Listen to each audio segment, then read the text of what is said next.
Hello, everybody. I don't know if we're live yet. We are setting up right now. Also gonna get my face in frame.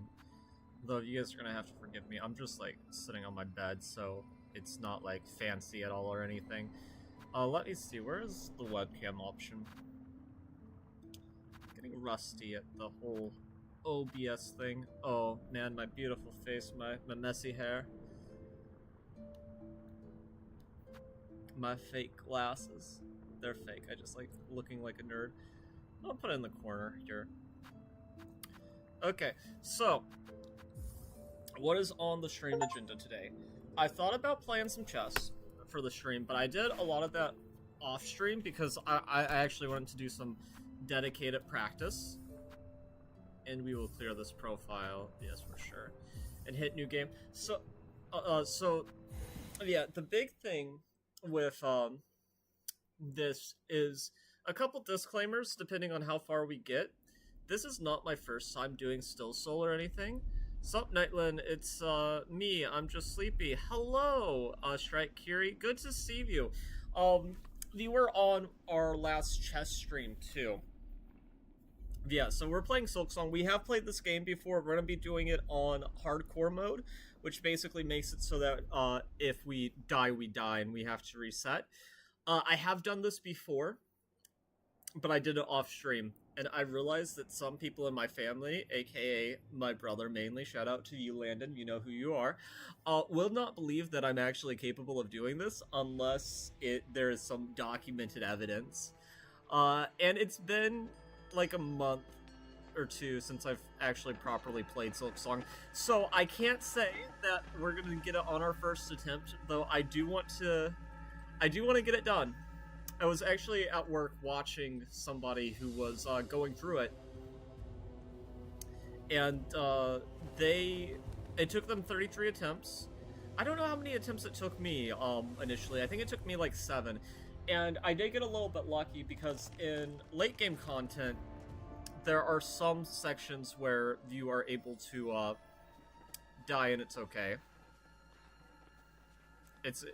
But it's mostly permadeath.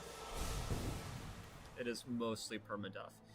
And also just depending on how things go later, because I think that you're one of the chess people. I'm just sleepy. I did play some chess games. If we do die, I do want to go... I want to talk to my cousin later and show him some of those games, so we might do other things other than just SilkSong on this stream, but we will be starting with SilkSong. But yeah, I just wanted to... And I don't promise to watch all the cutscenes. The main reason I was watching that initial cutscene is just... So, just so that everybody knew what was on the agenda that's just joining us. So actually, my first Still Soul attempt, thanks to my cousin, ended. So, my mechanical knowledge of this game is actually fairly high. But I am no means an expert. And honestly, if I was years younger, I would make an effort to try to speedrun this game. But there is this little secret area at the start, and if you're not familiar with Team Cherry, they love their secrets. So inside this secret area, there's also another secret. And my first Still Soul run ended by me fighting this thing. He does 2 hearts of damage, so it is very dangerous. And honestly, probably not worth fighting as like the first thing you do.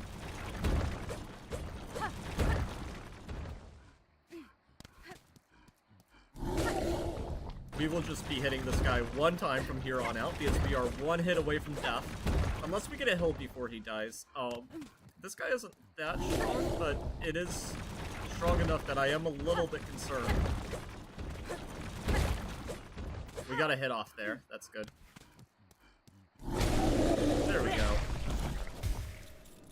So that's a B-shard. B-shard numero uno. Just like this is our Still Soul run, numero 1. So we are going to be playing with a mixed style. One thing that is really important is SilkSong, it's a lot like chess, where sometimes the best defense is a good offense. And if you play too defensively, you're going to die. So that's why we started off with being brave. And I am perfectly capable of going fast, but since we are going to be playing on a permadeath mode, we will be taking our time. And also, I just want to play this game again, you know. I absolutely adore the Hollow Knight game series, just as a whole. And actually, my last major video was completing Pantheon 5. Which we do know the Sea of Sorrow DLC is coming out later this year. And that'll be super fun. Though the thing I'm looking most forward to is the God Home. And before I beat the Pantheon of Hollow Nest, I was looking forward to the Pantheon of Farloom, but also dreading it. But now I'm pretty confident that as long as I get some time, I should be able to complete it.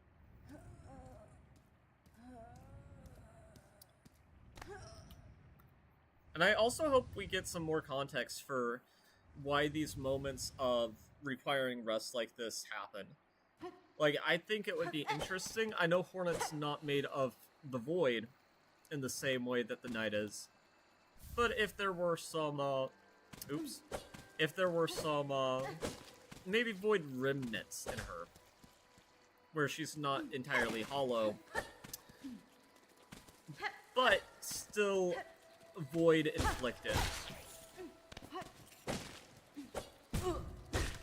But I know a lot of people are against Hornet being any type of Void at all. Because there is that line in the original Hollow Knight where they specifically mention that the crucial emptiness that the Knight had, she lacks. But I don't think that excludes her from the possibility of having some Void in her. But that's just me. Also, for the purposes of this run, obviously, I mean, you could easily cheat permadeath mode by putting to menu anytime we're on 1 heart, and then just resetting. Obviously, that's not going to be allowed for our purposes. But, yeah. So, Christopher Larkin is a genius composer.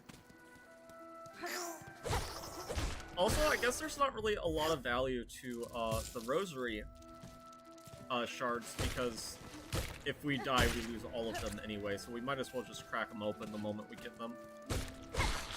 I can't think of any reason that we should hold on to them, though maybe I'm wrong.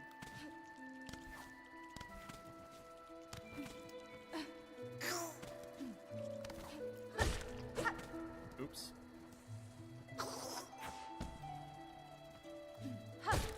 There we go. So that's just a little skip to get that Mossberry a little bit earlier than intended. We will be back here. Probably what I will end up doing is changing to the Hunter's Crest. Not the Hunter's Crest, the Wanderer's Crest.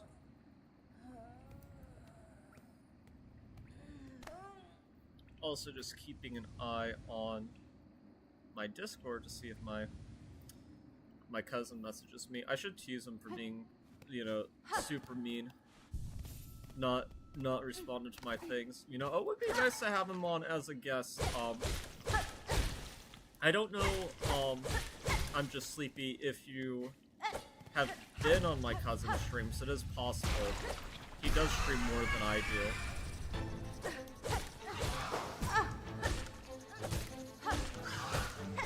Which he's also busy with work, so he's just less lazy than me, I guess.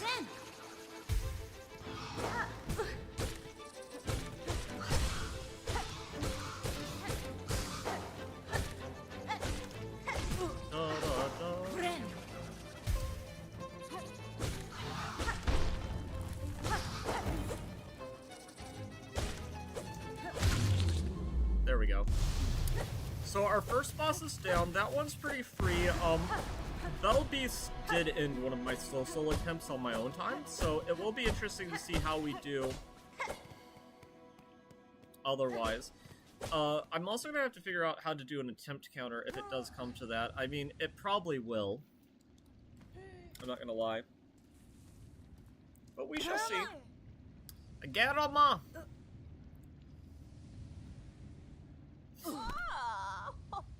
And for people who are just interested in watching like a blind playthrough of SilkSong, like I probably will speak pretty openly about spoilers here. I won't go out of my way to mention anything that's not currently happening on screen, but it might just happen in the course of discussion, so do be wary of that if you're joining but have not played the game for yourself and wish to have a completely blind experience. Yeah, but this is our first chapel made, and yeah, SilkSong has like a good objective system. And for the still soul purpose, we are going for a true ending, not Grandmother Silk. If we were just going for Grandmother Silk, I'd be very confident in this not being too difficult. Oh, there is one exception to the whole menu thing. At the beginning of Act 3, it resets your HP to like 1. And we will not be tolerating that. We will be exiting to menu to have full HP because I'm not going to spend like over 10 hours doing something just to be forced in a bad HP situation and then die. It's just not gonna end that way.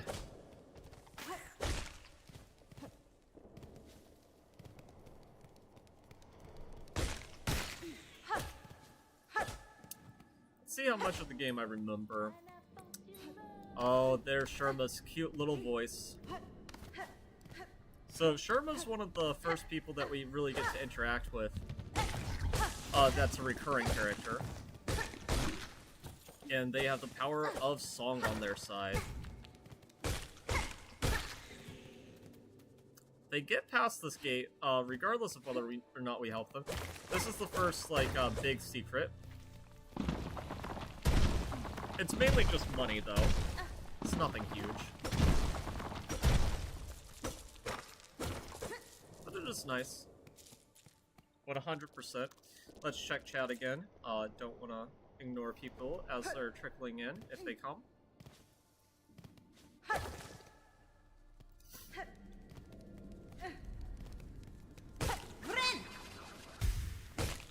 So one of the major skips that has been discovered is...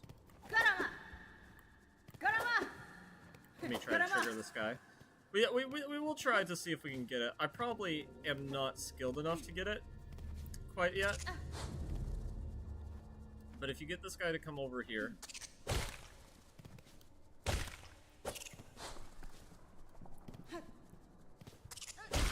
Yeah, didn't get it. But you can grab that ledge with that guy early. Also, I am, like, working towards a callus on my hands. Jesus. Let me see here. I did not notice until I was trying to play games with a controller. For the job that I'm currently doing, I probably should be wearing gloves. But wearing gloves doesn't feel great, so I haven't been most of the time.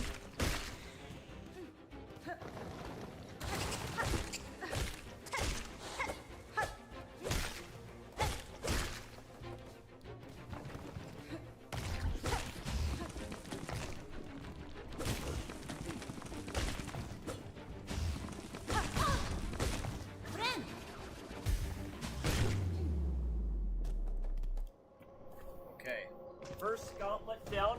That's a hard one. It's pretty simple. Going out frame for a moment. No big deal, really.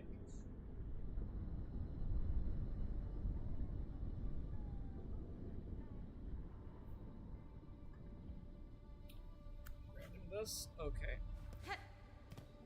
Yeah, that feels a lot better. So, this is our friend Sherma. They love singing. And if you're wondering how I see with my, my hair, the, truthful answer is I simply don't.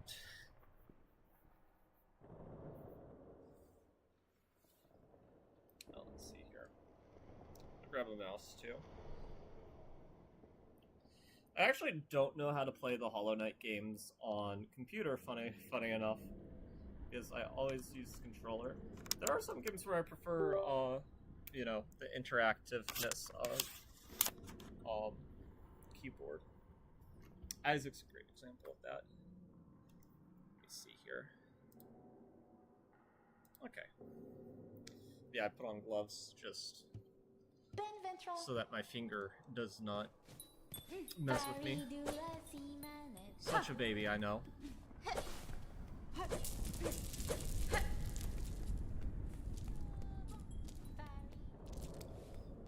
Yeah, so we're also going to go for maximum amount of completion, ideally. Don't know if I'm going to commit to that because it does put me in some more danger than I otherwise would need to be. Have to do most of Bilewater. Ugh. There's also, like, how cautiously do I want to play? And more cautiously than that, I'll tell you what. But thankfully, back here, I wasn't planning on buying the bench, but since we decided to treat the lava, we're gonna buy a bench. Or I'll leave the room too to make it come up immediately. We are buying the bench. There we go.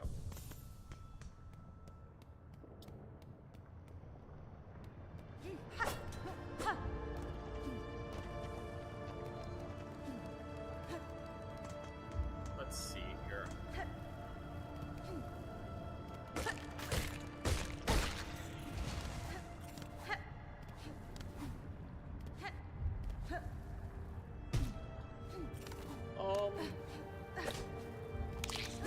I remember, like, in broad strokes what we're supposed to do early game, but I don't necessarily remember the fastest route to get there. Also, I just think it's so funny that you can kick this thing off the ledge. Like, the level of detail in this game is hilarious. I'm gonna do it, just for kicks and giggles.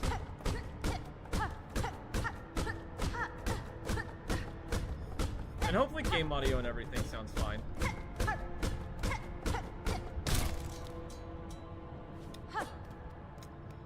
I'm vandalizing property.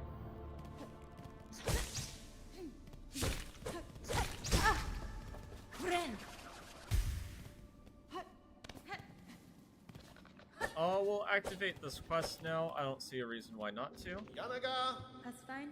Ushka mitri para vos. Yanaga moshke kavak. So, this guy's basically just saying, hey, we have some lost fleas. Can you help us out? And I'm like, sure, we can. So Wishes is basically this game's version of a quest system.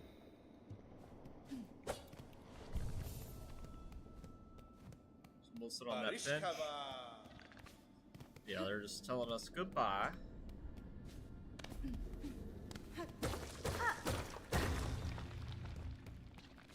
I think it's just rosaries over here. I don't think it's anything huge. But we will grab them anyway.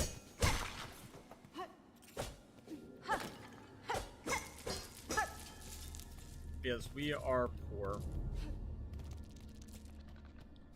Hornet's socioeconomic class, at least at the start of the game, is not very good. But by the end of the game, we're gonna be something nobody in my audience will ever be. A homeowner.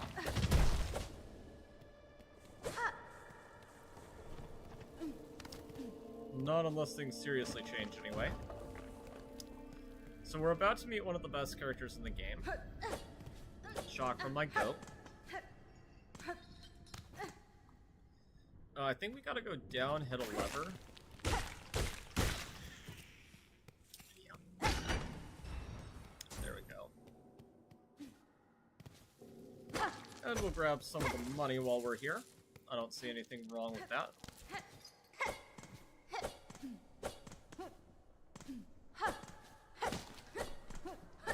And we'll hit this lever too. So I think it's what they did was very smart. In the original Hollow Knight early game, you very easily could miss Cornifer. But the start of SilkSong is pretty linear for the most part, where we're going to meet the map maker. We don't need his maps yet. Later on, we'll be more interested, but for now, we're good.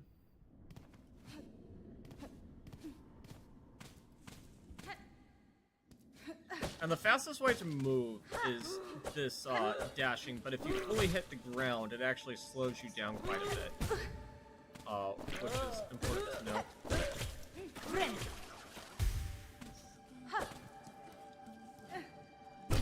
Gonna hit this lever. I think it's just rosaries here. Yeah, just rosaries. But still, I mean, might as well. Might as well.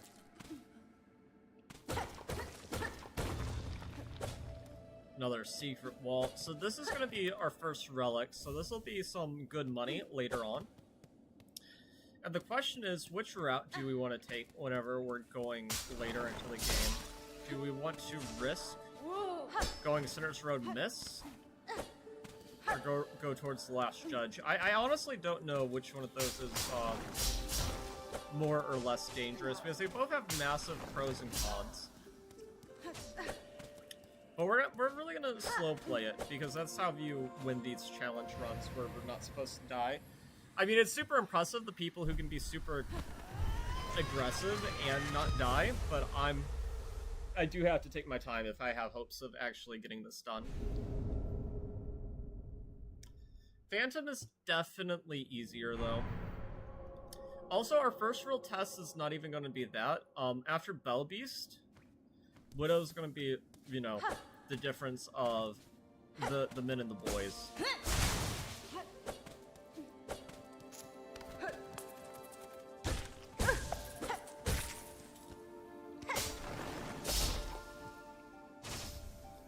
Yeah, another frayed rosary string, all good. We're also coming up on completing our first quest.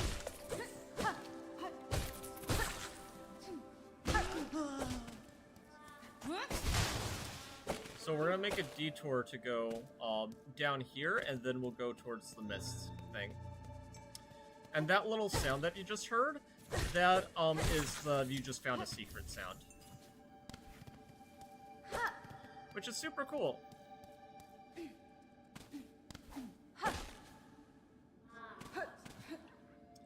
So we will go here, let's sit on the bench. Since we're not menuing, it doesn't really matter what benches we sit on. So this moss druid is very mysterious. We don't really know much about them, but they do like moss berries, and they want 3 specifically. And we've gathered 3, so we will give them what we have.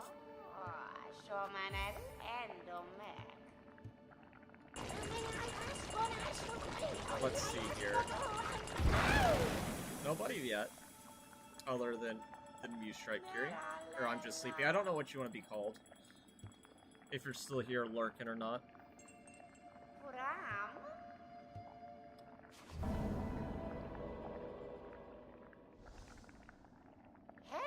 Okay, so we got our first wish complete. We got the Druid's Eye. This is basically, if you're familiar with the original Hollow Knight, it's basically a worse SilkSong. Which is not, I mean, SilkSong's still good. And then I think we actually need to go down. Or maybe I'm just wrong. It doesn't really matter how much we get hit here, because we will be able to heal before taking on the Bell Eater. So this Bell Eater, it's trapped in webs. Actually, it's the Bell Beast. Sorry, I'm getting the names wrong. But yeah, we are going. This is my dog. We are going to beat the crap out of it.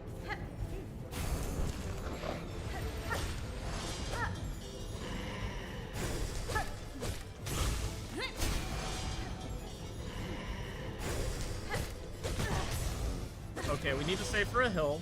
This guy is not like... Okay. First scare of the run. First scare of the run. We gotta lock in a little bit. I'm gonna save up for another hill because now I'm a bit paranoid. Okay, that's phase transition.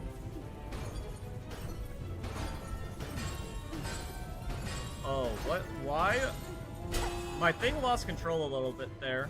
I plugged in a mouse. Hopefully that's not affecting our character's direction. Actually, it might be. Is there something to disable keypad? Actually, I'm just gonna unplug it. I'm just gonna unplug it for now.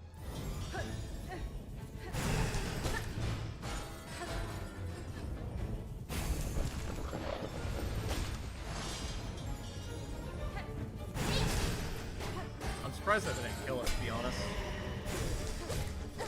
This should. Yep. There we go. I know I said I was gonna save up for a hill, but I just didn't. But that's the thing, you know, if you become not aggressive enough, you're gonna have problems later on, so.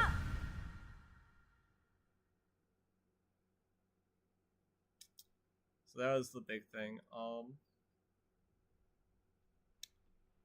Let's see here. Okay. So our first challenge of the run is over.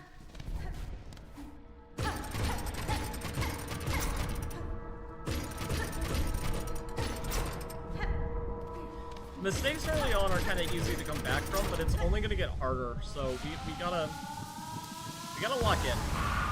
Like, doing something like that against Spell Beast, it's not that bad, but against somebody like Widow, that could be disastrous.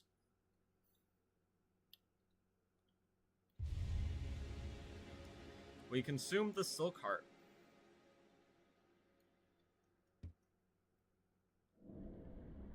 And I think that should be our first full hill. Very nice. Hornet, we're doing great.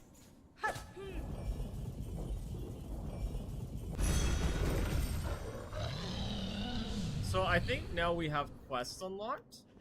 So we are going to go to Bone Bottom, scare the crap out of some dude. And we're going to activate the quests. Which the quest that we're looking to activate is the Garb quest, which will give us some rosary reward. Which is nice. The quest board is over here. How many bone shards do I have? I'll break this, sure. We'll do the Bone Bottom repairs.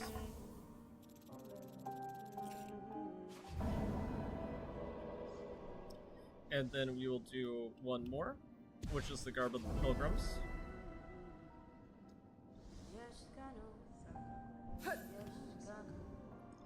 I also missed a trinket.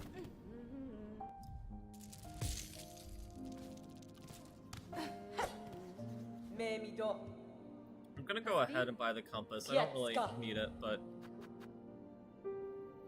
we'll buy the compass. And the bellway pins. The bench pins could also be a nice investment. Our map is updated. We don't have a map, so I don't know exactly what we updated, but it's the thought that counts. I guess, how do we want to venture? I'm going the slow way. Going back to where we came from would have been the fastest way to go about things, but we're not doing that. I want to see if I can find the bone shard magnet.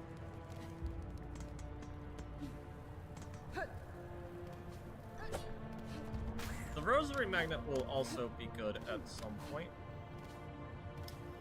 Was it might be over here.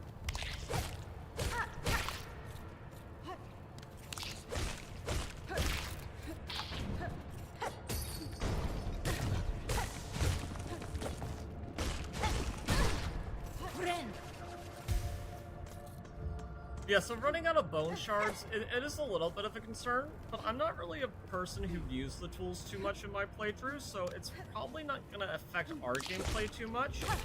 But some people it really affects their gameplay, especially people who would use the architect crest to you know, really ensure that they survive this.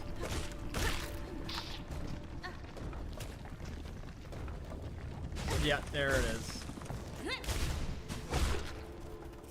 Okay. Yeah, so this is going to be our first... No, I think it's actually a yellow tool. I can't remember. I don't think it's a blue tool. If it is, it's a really bad blue tool. But...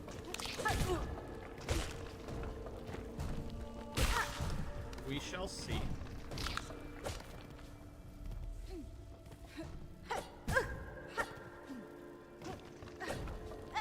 Yeah. Okay, there we go. Probably still would have been faster to take the little guy and then just hit that lever and go down. But oh well. This isn't a speed run, so it's really not that big of a deal.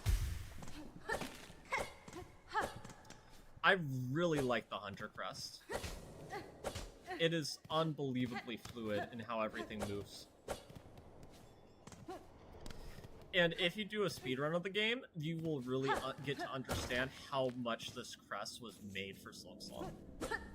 Even though it does have a higher learning curve than a lot of the other crests.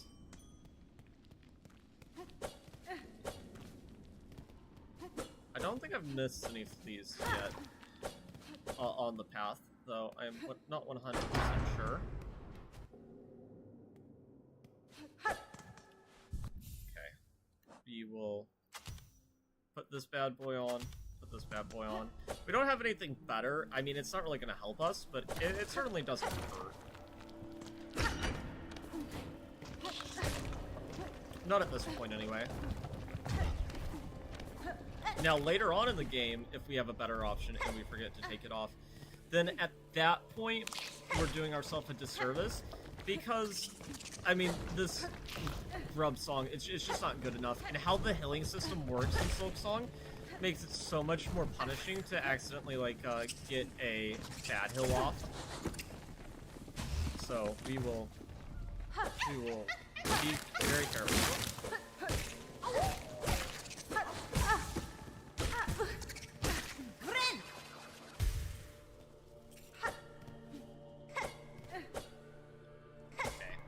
There we go.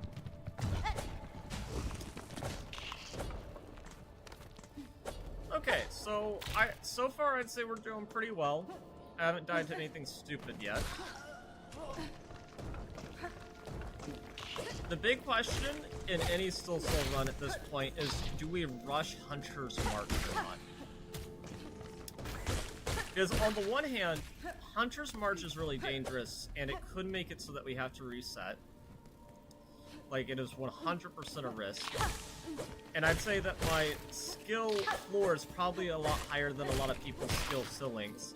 But even so, doing Hunter's March dashless is not most people's idea of a good time. Excuse me real quick, I'm gonna help. So the big argument for rushing Hunter's March at this point is we could try to get the Fractured Mask. And that Fractured Mask is like one of our best friends.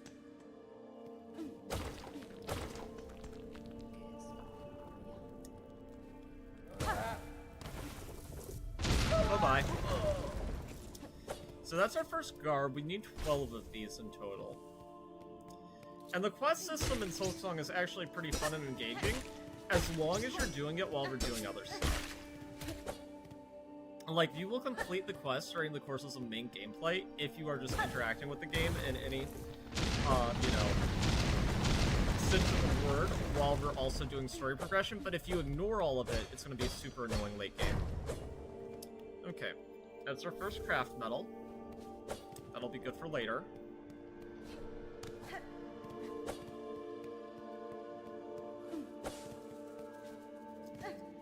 Let's see here. I don't think there's anything necessarily of note up here, but I don't remember. There might be a flea or something.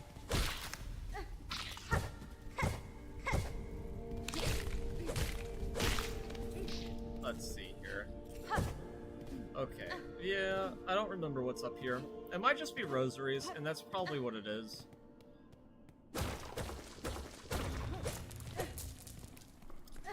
But rosaries are good. Also, it's giving me some time to, like, climatize to, the whole, pogo of the Hunter's Crest. Yeah, so since we're collecting rosaries, I think I'm gonna at least attempt rushing Hunter's March. But whenever I say attempt, like, oh, that ant bully guy, it is so easy to die instead of get out. Because going back to the benches, that's perfectly permissible in our rules. It's just we can't quit to menu if we think we're gonna die. That's the main thing. Which, why would you want to quit to menu anyway? I mean, you know, like, if you beat Still Soul that way. I mean, technically for the achievement, I mean, that's cool and all. But you didn't beat it deathless if you just, like, put out, like, a moment or two before you were gonna die. Or at least in my opinion, that doesn't count as deathless. I mean, I guess different people can have differing opinions on this. Okay. So we're gonna get the bench. We're also gonna get our first red tool. Here, we're also gonna save Grindel. Yeah, you can thank me later. Whenever you totally will help me if I get captured. 110%. Which, if we get captured during this playthrough, it's definitely not on purpose. I'm brave, I'm not that brave, though. Okay, we'll take Regarb. Thank you, sir. Thank you very much. Okay, let's see here. We will put on the pins. Let's also just check chat real quick. See if anything's going on. Not yet, not yet. Let's see, how long have we been streaming to? 37 minutes, so I'm not making a bad pace. I mean, I'm definitely not speed running, but I'm not making a bad pace. In the speedrun, you avoid Hunter's March completely. But we will try.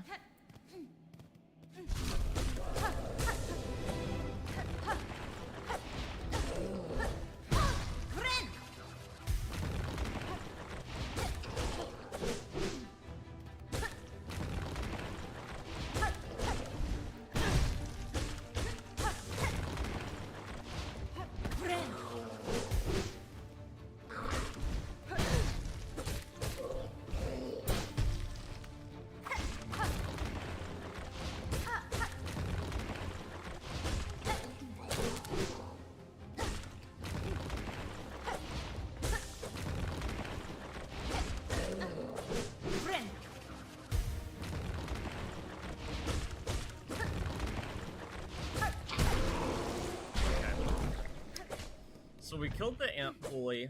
That wasn't that bad. Okay. But that's not even the concerning part of this. Trying to do this dashless, the big concern is the chakra gauntlet. That is where the men get separated from the boys.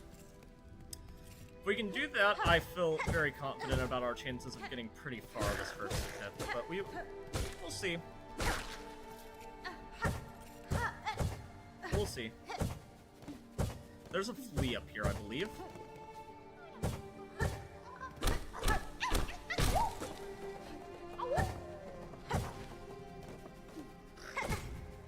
Oops.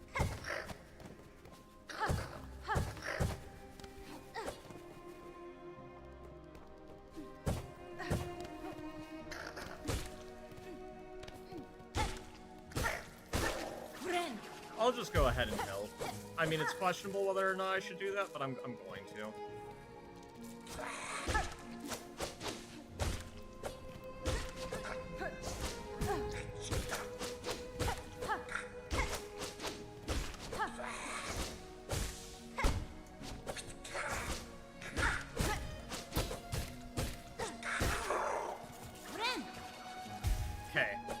we're a survivor. We are a survivor.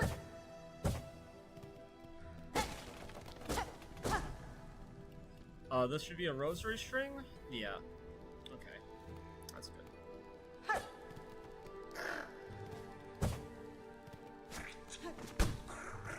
We don't need to fight every single thing we come into contact with, too. Okay, first real gauntlet upcoming. Okay.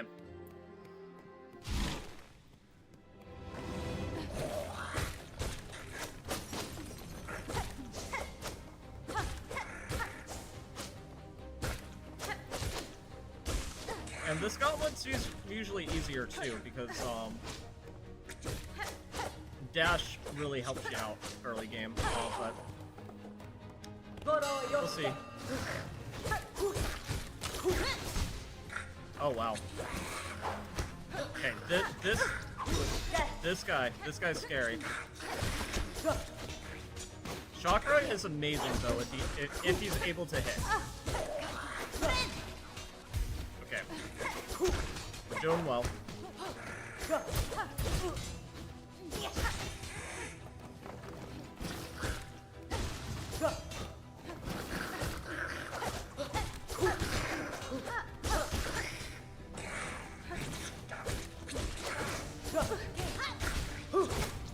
Oh, we are in the danger zone.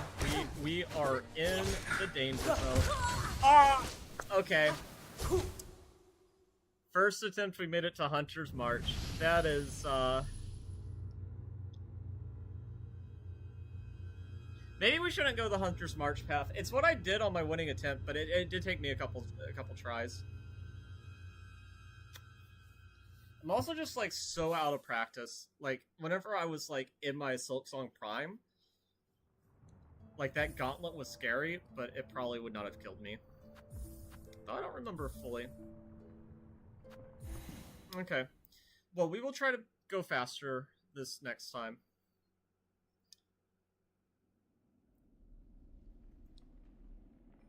Okay, let's,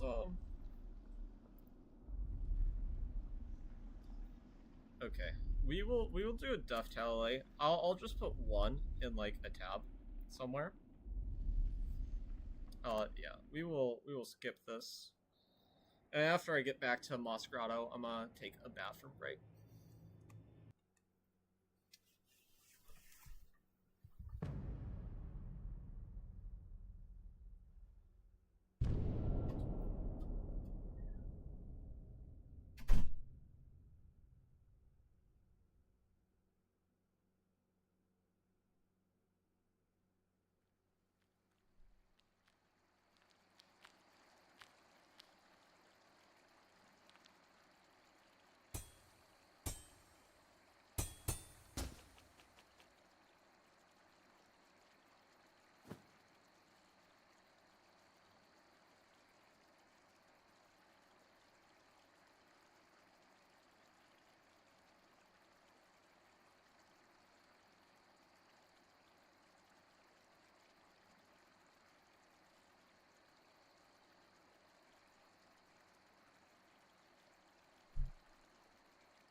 Okay, bathroom break done. Hopefully you guys didn't feel like I took way too long on this. Let's see here. First attempt we died. It's okay though. We'll get it. I'm gonna play way more aggressively this attempt though. I'm gonna try to get some more speedrun tactics to work, but we'll see.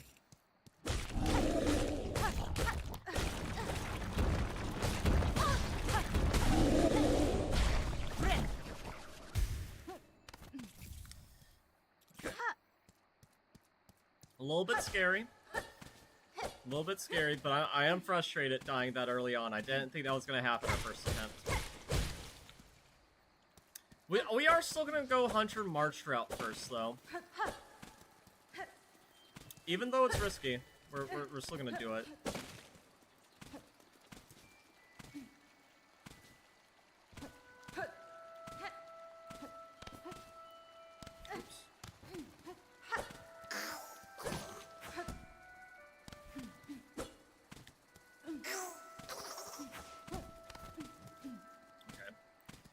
I still want to complete the druid quest early, just so that we don't have to... Well, I guess we have to backtrack there. We'll make sure to grab the berries now. I guess we don't need to talk to them again unless we get further into the run, because whenever we get the second Nell upgrade, we need to talk to them anyway. So I guess it's not that big of a deal, the order of operations here. Hopefully we get the speedrun skip too, because we save so much time if we can skip that first little enemy gauntlet.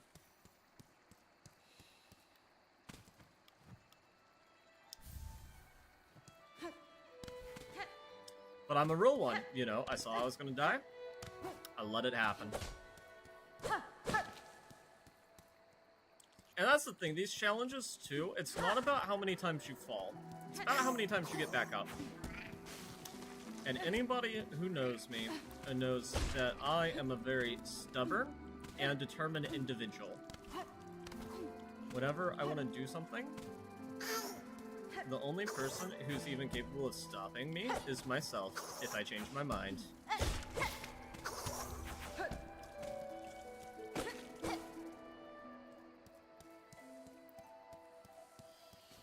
Okay. There we go.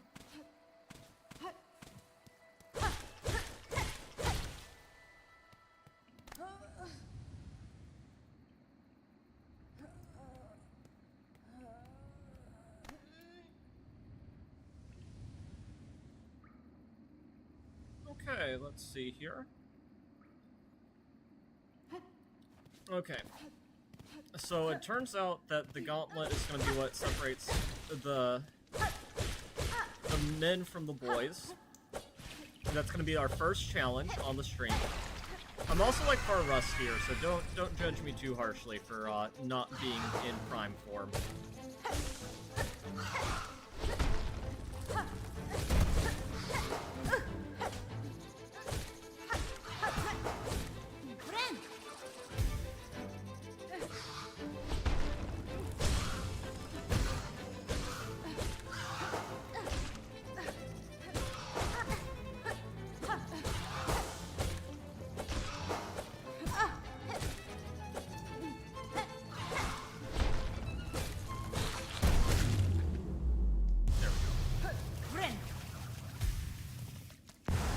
I do wish for SilkSong, since it's like clearly a second playthrough, if you have any sanity. I could not imagine playing this on insta-death mode from get-go. I guess there's probably a freak out there who did and was able to beat the game that way, though couldn't be me. Not for a first playthrough. Almost everything in SilkSong killed me at least once. Well, not literally everything, but boss fights and a lot of the gauntlets. A surprising number of them gauntlets.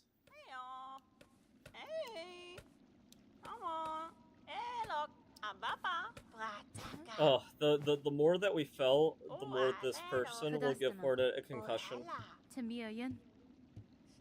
Get him up!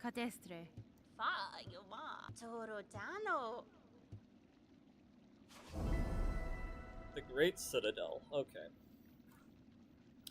Yeah, we should be able to get this. We're gonna get further this time for sure. That's the mindset you have to have.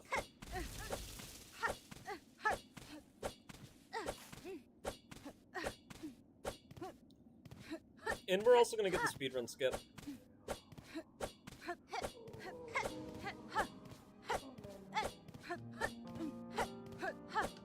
So they're fixing that.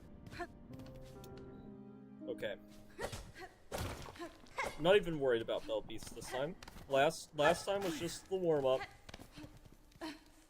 Just the warm-up.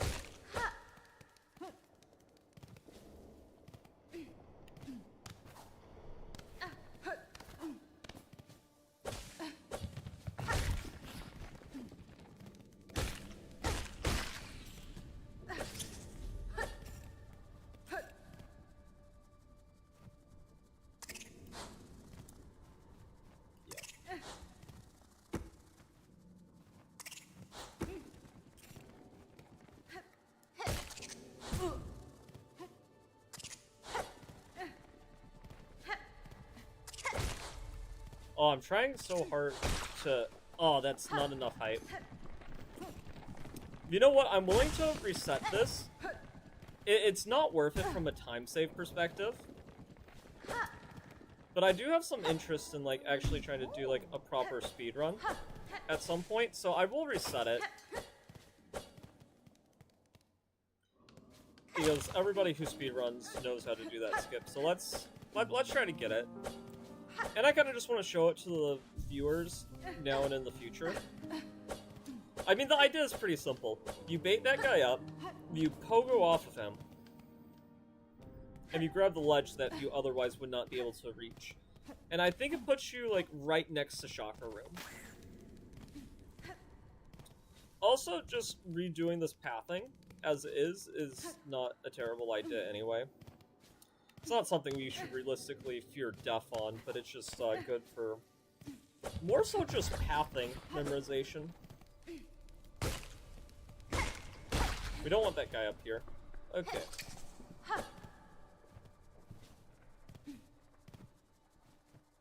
Come on.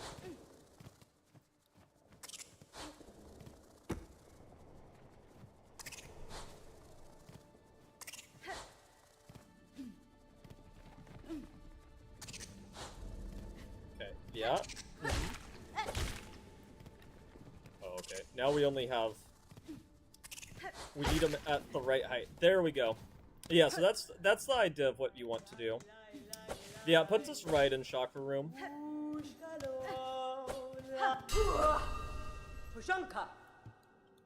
Okay. There we go. We saved a lot of time. Well, in theory. We probably didn't because resetting the room, I mean, we realistically could have made it to this point, but in principle, we save time.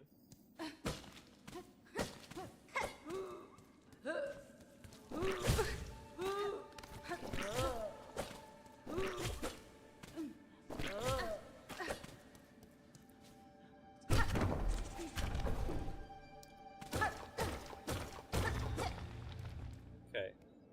First thing, here, roll a commandment.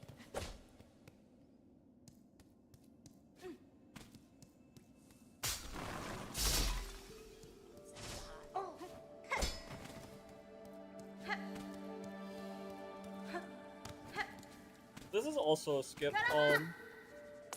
They bait this guy, and then, yes, just like that. There we go.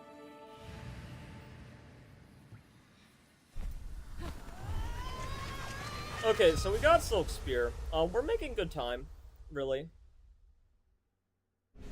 Next time I stream, I'm gonna make sure to, like, not do it just sitting on my bed. I'm gonna, like, clear space off, but, yeah, okay.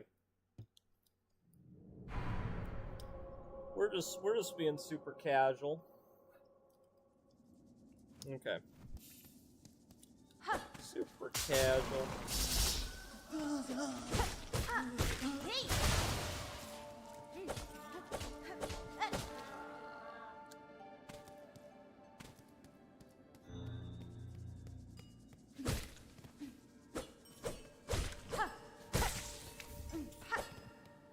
Okay, there we go. Moss Berry.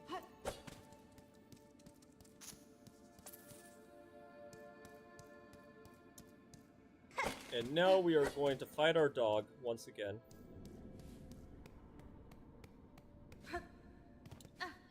This time though, since I've focused on speed, we are going to be short some rosary.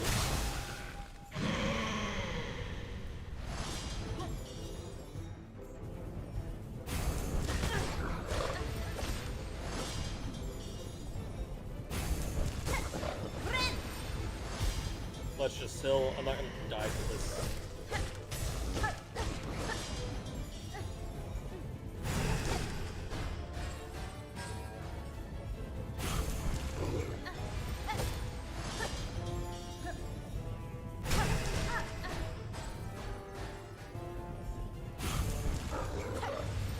They haven't done the jumping attack yet. It might be because of my screen placement, maybe?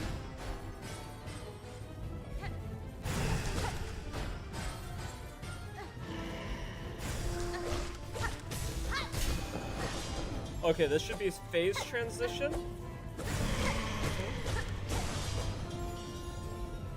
Got a lot of hits there. That was good. Oh, no! Oh, Belbeast killed me! I did not... That was... Okay. I might have to practice off-stream. I don't know if I'm good enough to beat this game, Still Soul anymore. There 100% was a time that I was, but I'm not sure I am still. Okay. Well, okay, well, we're practicing speedrunning early game. We got that going for us.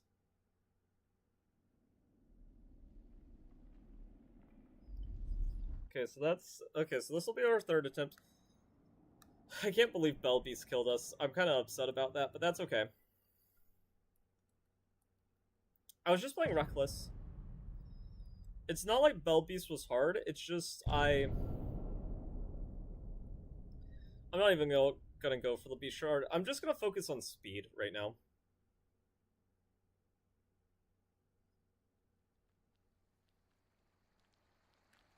Well, focus on speed, try to get back to where we were, and then, like, once we get to where we are, then we can slow back down.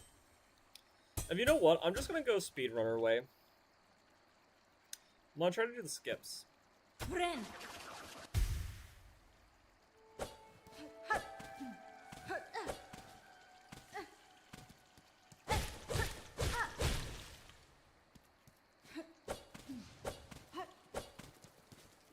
Okay, let's see here. A little bit of an oopsie there. Speedrun, but we are going to grab the berries, which you would not do on the speedrun. We are on still doing Still Soul though, so don't forget that.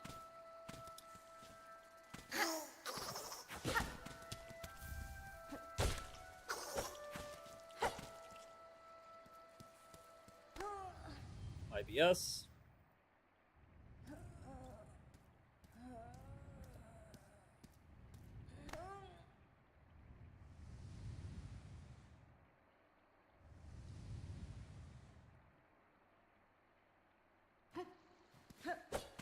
Okay. I'm not even gonna bother grabbing the rosary strings. We're just gonna go fast, play for speed.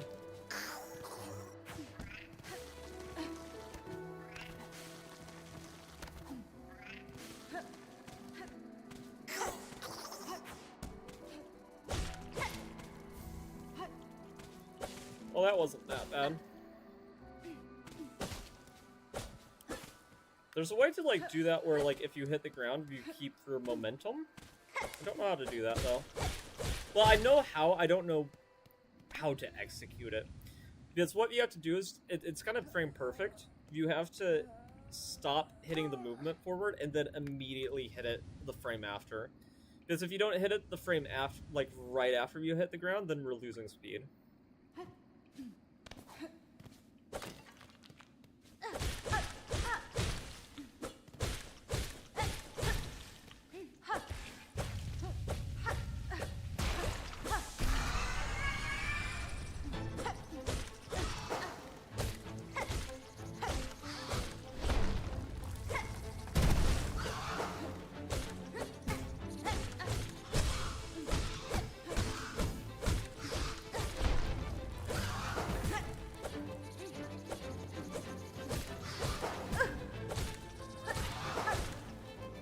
I'm not gonna heal. Oh, I should have healed. I should have healed. Oh, man. Okay. Actually, I don't know if I have the patience enough for this right now.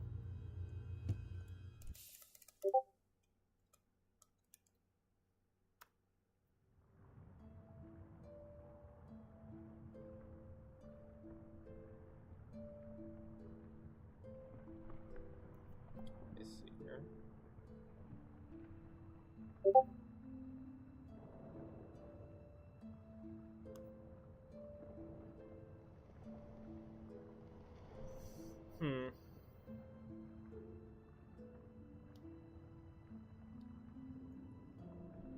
Yeah, okay.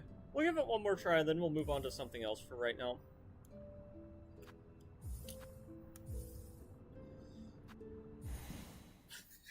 What do I want to do? I'm still going to play for speed. Yeah, I'll play for speed. Just for some entertainment value.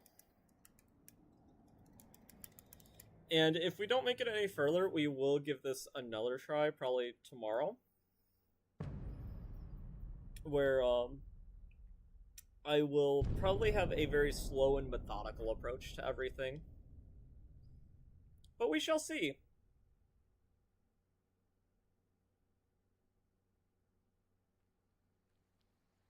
We shall see.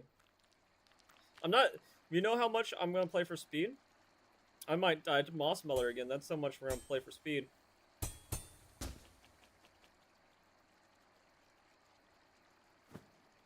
Friend. No moss berries.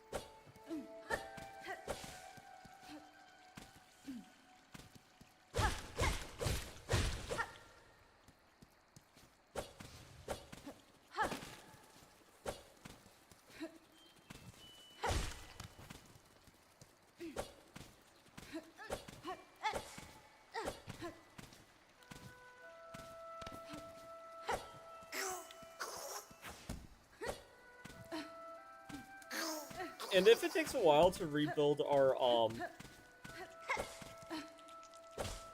momentum towards being able to die deathless, not die. Die deathless. Do still soul mode. We might try to, like, research how to do the speed run on stream. That could be fun. Because for both Hollow Knight and SilkSong, I've done sort of like, very informal speedruns, but it would be kind of interesting to, like, try to learn the proper strats and, you know, just, learn, like, I'd still be more casual, like, than the average person. Like, I wouldn't be gunning for world record, unless I realistically thought I could do it. If I thought that was in the cards, I obviously would, reconsider that.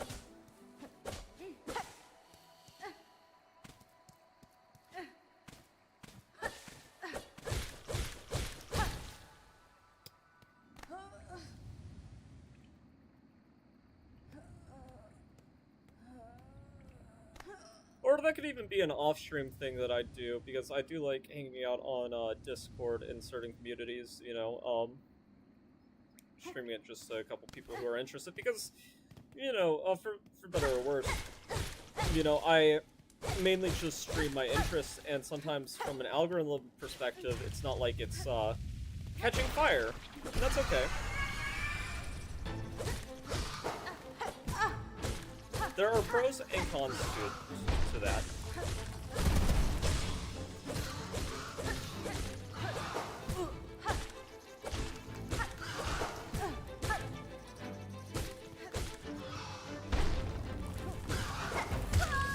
We died to Moss Mother again. Okay. You see, here's the thing. Here's the thing. If I'm playing for speed, it doesn't make sense to heal. But if I'm playing on Still Soul, it doesn't make sense not to... Okay. Yeah, okay.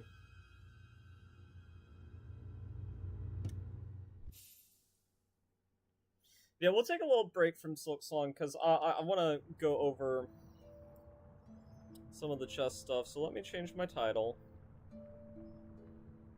Let me see here. Can I change my title from within the thing?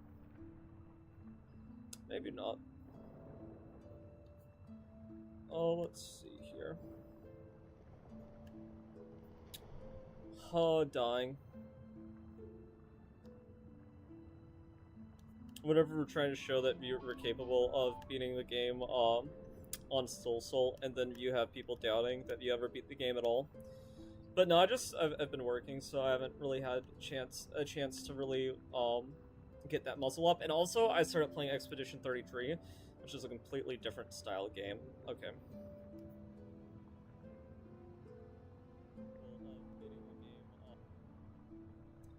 Okay, let's see here.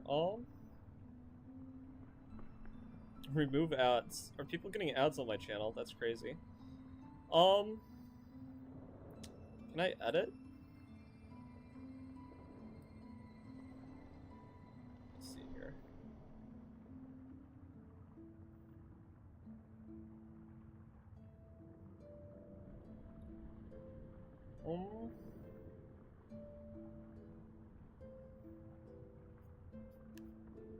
Stream.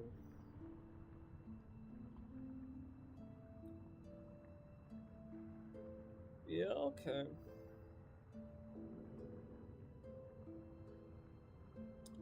Trying to figure out how I can change the title. I remember back whenever I used to stream on Twitch, it was pretty simple, really.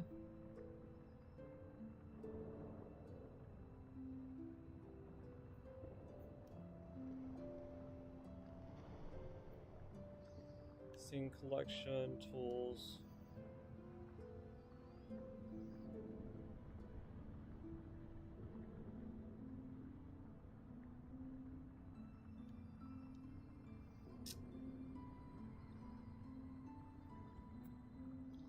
Did I not change it from within the YouTube thing?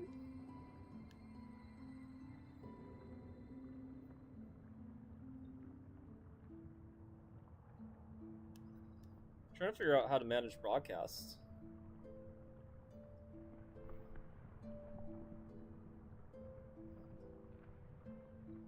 I mean, we're currently live, so I should be able to manage, right?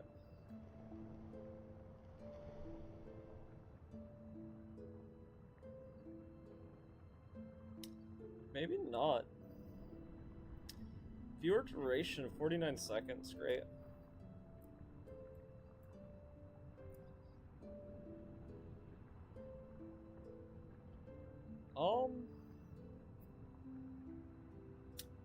Yeah, I don't know.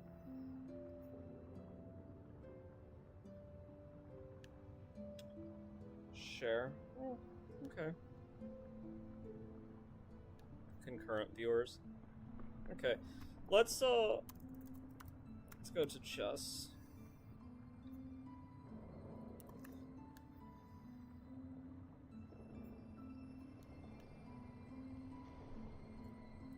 Okay.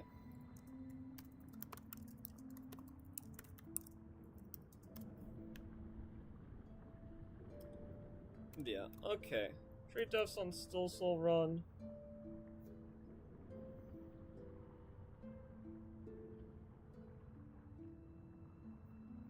Okay.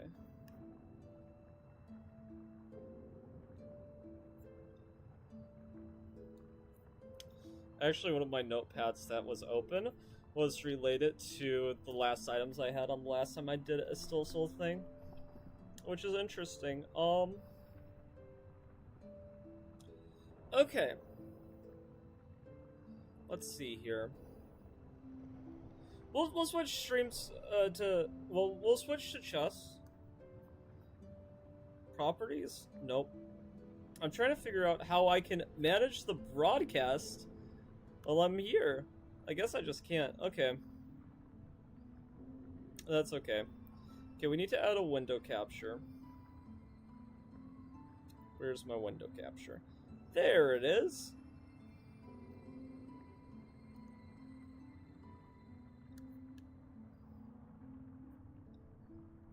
Yep, okay.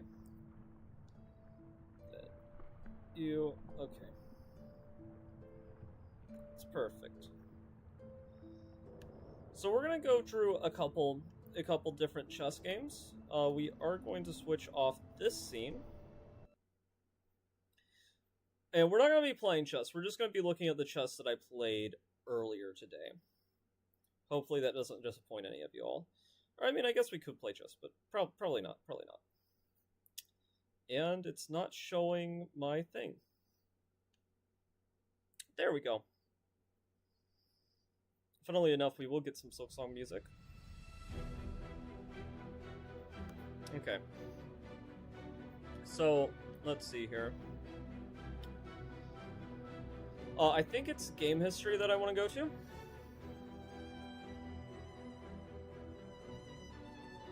So we're gonna go through some live games. And I'm gonna hit the record thing. Also, my face disappeared. Sorry about that. Okay, so, let's see here. That's not where I want my stream chat. Can I put it... Hey, Kaylee Hutchinson. We are fine. We were playing some SilkSong, but we are taking a break from that because we died 3 times, and each death was getting progressively more embarrassing.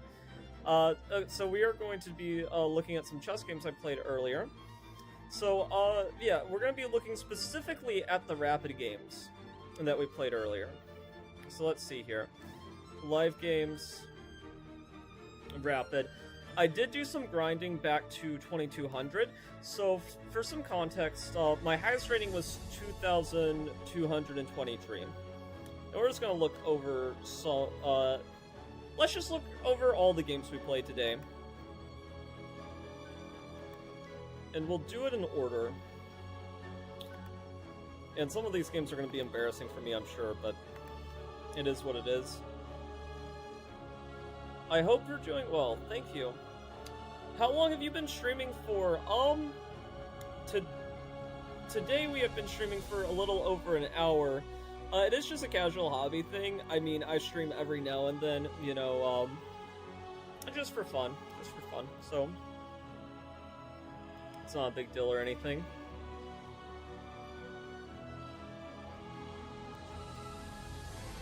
Okay, so the first person that we played today, I think this might have been a loss. Oh, no, that was yesterday. Yeah, we only played a couple games today. My bad. Oh, did I not lose any rapid games today? I played some bullet earlier. Okay. Well, we'll just... 4 games is probably more reasonable to look at anyway.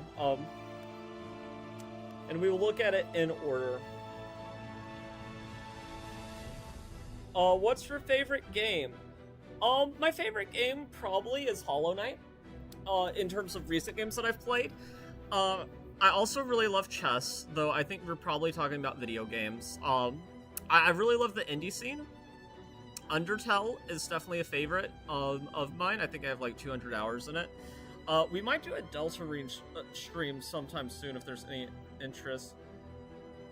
Your favorite is Red Dead Redemption 2. Actually, speaking of that, I know, so my cousin, he also has a YouTube channel. And if you look it up, The Logical Fallacy. He recently was trying out the Resident Evil Requiem game, and I sometimes join his streams. I didn't join that one. Where are you from? I am from the United States. I'm from Kentucky. Don't dox me, though. Okay. I do love the engagement, Kaylee. Alright, so D4 was my first choice for the day, and we played the Queen's Gambit, and the Queen's Gambit is a very solid opening. I really fell in love with chess with it. And they played a Semislav. Here I'm gonna be honest, I offered a draw because even though I'm playing with the white pieces, the Semislav is boring. Now, not to sound entitled or anything, actually I'm gonna turn engine lines off. So, knight e5 would have actually been good here because bishop c8 is the best move, and then you're just up a tempo. I mean, there's queen b3 ideas, so you can just slowly apply more pressure. And they wasted time moving their bishop in the opening for no reason. But I didn't see that, so I played bishop f4, very traditional. e3 takes, they took here. My pawn structure is pretty good. I ruined their pawn structure. And then they ruined mine, but this is actually not that bad because my rook gets an easy access to an open line pretty quickly. Which is lovely for me. Also, my thing's frozen here. I don't know why that is. Let's see here. What do you do for a living? We're from Oregon, US. We're going... You know, I was worried that we might be one of these people. And Kaylee Hutchinson. Okay, if you are a real person,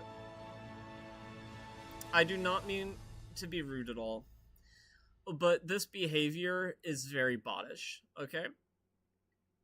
I don't want to be rude. I think there's definitely a place for artist hustling, and if you're a freelance artist that primarily makes your money from that, I think that's wonderful. This is something I purely do for fun, and it does not profit me. Okay? So thank you for the offer. But if that's the only reason we're here, we're more than welcome to leave. Okay.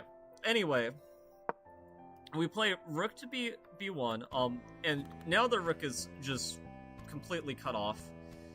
And if I were them, I probably... It's hard to say what I would do. Like, I'd want to play king d7, but then we're allowing rook b7 check. But it's just like a very hard spot to be in. They play h6, and then they overextend. I think this whole plan here, like, they had problems, probably just... Well, bishop e7, you can't really... It's hard to know what they should have done instead. But here I play rook b7, they go here, and now we win a pawn through a tactic, which is nice. My opponent was a little bit strange here. I do end up getting my pawn through, more or less. Consolidate into an in-game up 2 pawns, but you really just need one. And my opponent didn't resign here, even though I had 4 minutes left, which was a little bit strange. Definitely a little bit strange. I didn't really understand it. I think Kaylee is just a bot. Yeah, they left, it looks like. I need to figure out how to do the settings on YouTube. On Twitch it was super simple. Let me go to a different... Let me see here. I'm gonna do a new window. Hopefully you guys can't see this. I need to...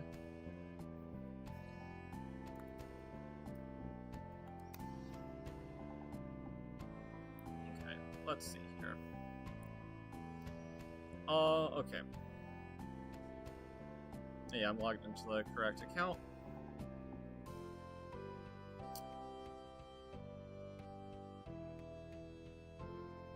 Okay. So we're gonna remove their message about their Discord. I don't think it's really appropriate to be putting their Discord out there. And can we block this person? Yeah. Kaylee, I am sorry, but you, all the solicitation, yeah, we're not gonna allow that in the chat. I want real viewers, not bots. Sorry. Okay, anyway, moving on. The next game that we played today was against the 2200. 2237, so higher than my rating's ever been. They play knight f3, I play knight f6. And they play, I think this is called the Nimzo Larson defense. Could be wrong about that, but I'm pretty sure that's what it's called. And I sort of just copy. We get into a situation where all the bishops on the board are being kettled along the long diagonals. And here my opponent played c4 in the opening. I castled before them. But now we go into symmetry. And here I make my first real mistake of the game. They played d3. But since they play the game a little bit passively, d4 probably would have been a better move, striking at the center and trying to claim more space than them. But d3, it's fine, it's symmetrical. I also offered this opponent a draw because I kind of wanted to play with the white pieces. It was like +1 if I won, and then like winning is better, don't get me wrong, but these positions are often pretty dry. So knight bd7 was played, queen c7. I moved my rook along the same line as their queen long term. I know it's blocked right now, but it's just conceptually a good idea. They play this move knight to e4, and then it's kind of funny here. I play queen to c7, and even though they play knight to e4, they get my knight off the board, and I take, and then we're back into pretty much perfect symmetry, if not everything being completely symmetrical. They play e4, which I didn't want to play e5 because e5 long term makes this pawn a backwards pawn. It can no longer ever be defended by another pawn. But on the other hand, I didn't really want to move this knight, because then he'd be able to trade off my bishop for his bishop, and this bishop is protecting my king, so it's a little bit more important than usual. So I wasn't really wanting that, not in this position at least. Which, yeah. Since I didn't want that, I didn't want to allow e5, so I ended up mirroring. And here, they play this move h4. h4 is an interesting move. They want to play h5. I know that there was this idea in a lot of openings, like the King's Indian defense, of playing knight e8, and then you want to push f5. So that's what I did. But after this move h5, the computer actually recommends, since there's not really a good way to defend this pawn, say, hey, opponent, you overcommitted, put the knight back on f6, and then if they take, I don't know if you take with this pawn or this pawn, but either way, we're forcing a trade. But I played f5 instead, which was maybe overextending my hand a little bit. They play this move knight to h4, trying to attack this weak pawn. I move my queen over to defend. They take like this. They calculated something and clearly missed something, because after takes, they played knight takes f5. Now, whenever you push a pawn like this, you create two holes. These squares are no longer going to be defended by your pawns. And if your light square bishop leaves the board, then that's going to spell a lot of trouble for you. So if I took here, they just take my bishop and attack my rook and be very happy. But I took their bishop, and they took my bishop. But here's the thing. They took my bishop, but they let this bishop survive, which was a mistake. So I just scooted the bishop back, and my idea is I want to checkmate them. They attack the bishop like this. I play king takes, and my idea is that if he takes here, queen f3 is unstoppable checkmate. There's absolutely nothing you could do. If you do one spite check, that's it, and then you resign. And in case you guys don't see the mate, yes, you could go here to last one more move, but after this, rook or queen h5 is mate. So, yeah, that was a lucky game. And then the next game that we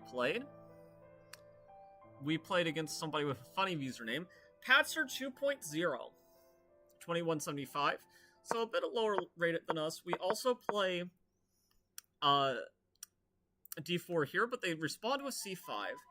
And actually, I've been playing somebody from work by the name of Evan. Shout out to you, Evan, if you're watching this. Who plays the London system. And I know that I've thrown him off with this move, c5. So a couple moves that you can do if you're phase c5 is the most traditional against the Benoni is just pushing forward and playing into the mainline Benoni.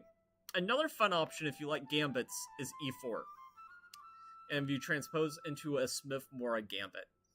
And this is not a pawn sacrifice because they could go like this and win the pawn back immediately. But oftentimes they won't even do that, because if you take the pawn, they'll play e6, and just trying to save this pawn is a losing battle in a lot of cases. But I play knight f3, inviting a Sicilian, potentially. Which kind of happened, but it didn't happen because I never ended up playing e4. And this knight b3 move, I should have played something that I knew a little bit more, because I ended up making a mistake earlier on. So after this move, I played rook to g1 after they castled, because I wanted to be a madman. I wanted to play g4, g5, but I actually really liked the move, g5 here for black, punishing me for prematurely playing rook g1, and then I just have to go back, blocking this pawn's access to ever going back. And, okay, maybe I move my rook back and I try to attack the chain this way. However, if I do that, I sabotage my ability to castle on the king's side long term. So I thought this was an interesting approach. Not what they opted for, though. They played d4. I took here. And I was expecting them to capture like this, to not lose defense of this pawn. Of course, if I take, spaghetti-o, I would lose my queen. For those who don't see it. But they decide to sacrifice the pawn. I take like this, and they play this move, bishop to, no, they play e4 first. So against e4, I just castled. I was okay with the prospect of them going like this, and we trade the B pawn, and I get the E pawn in return. And I thought I was slightly better here. I also have the prospect of going bishop g3, and g3 is a little bit of a concession. At the very least, I thought. And there's also no checks with the queen, because this knight nicely covers everything. So I didn't have to worry about that. But that didn't happen. They played bishop e6, and here I made a dumb mistake. I took here. Which taking here is fine, but I should have taken with the queen, and just let the other line transpose. But I got too fancy for my own good. I was like, oh, okay, they don't want to do that. I'll just take like this. I'm attacking their queen. The problem is, this queen is the only thing protecting this knight. And whenever they attack it with queen g6, there's not a lot I can do. Because if I play bishop d3, after either rook here, this knight is going to lose its defender. There's nowhere I can go that sufficiently defends the knight. I guess looking at this now, actually, I don't know if that's true. I mean, there is this move. Yeah, knight d4. I missed knight d4 during the game. I was just so convinced I messed something up that my mind did not let me see knight d4. But queen g6 didn't happen. They played this move. And I played this move, which was a mistake, because this line also there's knight d4, and I could have been okay. I played this. I was fully anticipating just being down a piece here, but I was like, at least I'll open up the line for it. But this is not what happened during the game. Here they just take the pawn. And here I play this nasty move, rook h1. Now, rook h1 doesn't work because there's still bishop takes d5 and we're up a piece at the end of the line. But the idea is that if they take here, spaghetti-o, knight f6, and you lose your woman. That did not happen in the game, though. What they did instead was just take here. Now, I'm going to lose my knight anyway, so there's nothing I can do about that. So I play knight f6 first, so that I'd at least damage their pawn structure if I was going to be down a piece before taking the queen. And here I play this move. I take the pawn. And the reason I do this is there's not really a good move that I could play. You might at first think that you could play this move, but after this, you get bullied into a rook trade, and if you do not do it, mate in one. So, I didn't do that. Instead, I decided it was better to just give up the rook for the bishop. And here I play bishop d3. If you get tunnel visioned on the bishop, you could accidentally blunder this. And my opponent does blunder something, but I did miss it. So in this position, there is miraculously a draw here, even though we're down a piece, with the move rook to g4. Now, the reason that I missed rook to g4 was I assumed that he could just go and eventually attack the rook. But what I missed is that if he goes for this, f4 is checkmate. So I had an easy draw there. But instead I play rook h7. I'm already not confident in how I've played this game, and now I'm just freaking out. And here, I, like a dummy, play the move king to e2. Now, of course, I should just move my rook back, hope that he does not play f5, or anything that blocks rook to g4 check, but instead I played this move. Now, if my opponent was feeling more sharp, he would have, of course, played the move rook takes d3 here, and the idea is after I take back, he can take my rook. And after this, almost certainly I have to resign. But he misses that. Instead, he attacks the bishop. I move my rook back, just sort of instinctively. I'm freaking out. Bishop f5 probably would have been a better move, but I was freaking out because I noticed that I hung my rook on the prior move. So this is what I end up opting for. Move my rook back. And this is a 10-minute game, but my opponent is taking a long time. Whenever he played f5, he attacked my rook, for those who didn't see it. That's why we moved it. And I'm just shuffling. Here, there is a trick. If they go here, spaghetti-o, we're back in the game. That did not happen, of course. I take a pawn here. Here they sacrifice to get a winning endgame, but we're both low on time at this point. Here it is worth noting that you should not go here, because then there's bishop c5, and we're in even more trouble. And here I made a crucial mistake. I tried to defend the pawn, which my opponent had so little time, I probably would have won the game had, instead of rook there, I just played a random move like rook here. And then after takes, just run and tried to beat them on time. But I was also low on time. The presence of mind that wasn't there for that. So that's not what ended up happening, unfortunately. Okay. But anyway, what ended up happening was we traded all the pieces off. He got my last pawn. And by the grace of something in the stars, we escaped this game with a draw. And I mean, clearly I was outplaying my opponent the whole time, you know? Just completely outplaying them. But at the end of the day, chess played perfect as a draw. So I guess I played this game perfectly. Or something along those lines. And then lastly, for our game to get back to 2200, as it has been a little while since I got there, I've used one of my favorite weapons against against e5, against 1e4. I am a very versatile player, so in the 2 prior games, you saw me play d4. And I love d4, but e4 is what Bobby Fischer once said was best by test. And I do think that there is a certain level of truth to that. So, in honor of the late, great Bobby Fischer, who was only a little bit crazy, we played e4. They played e5, and I played bishop c4. The bishop's opening. Now, most people who do this, they're trying to play a Vienna. Not me. I'm a wayward queen attack enjoyer. Now, there is this person on YouTube by the name of, I think their name is Robert Plunkett. Wayward, let me see if I can find it. Wayward queen attack.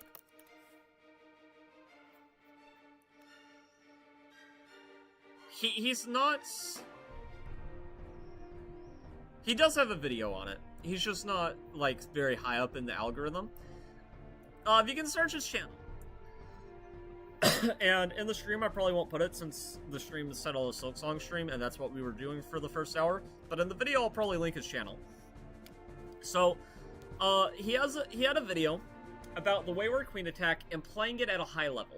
And I very much believe that the Wayward Queen attack is not trolling at a high level. It is not the most effective weapon, but it is good. Now, for the new people in the audience, we're threatening checkmate. Of course, people at this level, especially in longer games, generally aren't hanging that. So they play g6, and then you move the queen back, attacking this again. So sort of the idea of this opening, and I guess for some context, how I came across Robert Plunkett's YouTube channel was I used to go to a chess club a lot in,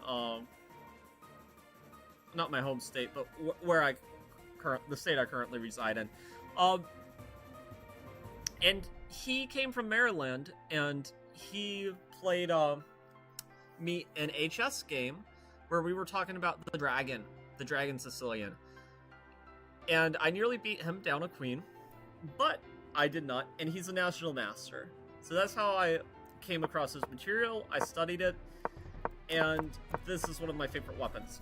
So one of the big things here is a lot of players underestimate how strong this pin is if you don't deal with it immediately. H6 is basically is probably necessary here. Yeah, H6 or I guess knight b4.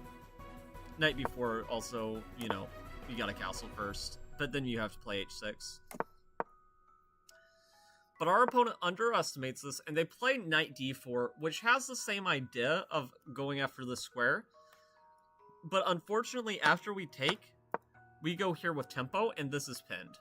And bishop g4 is not effective at all, as we have knight takes f6. If queen takes, we can just take, and at the end of the day, we're up a piece. So that does not do anything, unfortunately, for them. Here we take. Knight takes h7. is a discovery against the queen. It is also a fork, because it also attacks the rook. We end up taking the rook. They take here. I play knight takes g6. I attack with the queen. And here you have two options. You could either move your bishop back and try to preserve it, or you could take this bishop. Since we're up so much material, simplification seems very natural to me, so that's what we opt for. I play this move h4, trying to open up my rook. I castle. I do spend quite a bit of time here before castling, because 2200 is not a rating that I can just comfortably achieve at this point. It is something that I have to work towards. Part of that is I'm just not playing as much chess as I've used to. But it does have me nervous, especially in a winning position like this, where if I win this game, I'm back to 2200. So that is partially why I acted a little bit nervous. So I castle, they take on e4, I take their pawn, and unfortunately here, they play this move, d3, and after check, there is this move, knight to h8, knight on the rims are goaded, and we win the queen through discovery, because as the late, great, and unfortunately no longer here, Daniel Naroditsky once said, LPDO, which simply stands for loose pieces drop off. So since this piece is loose, always look for checks, and this discovery against the queen, we win the game in style. Getting back to 2200 with an opening that's supposed to just be for beginners. Well, let me see here. At least for the chess portion, this concludes the video. I hope you guys enjoyed, and until next time, farewell. Peace.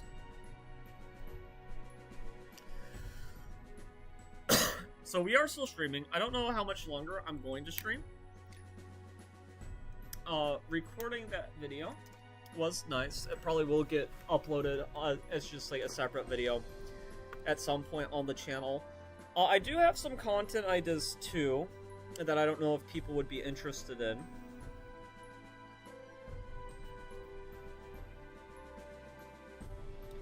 So I know one thing that I've thought about doing.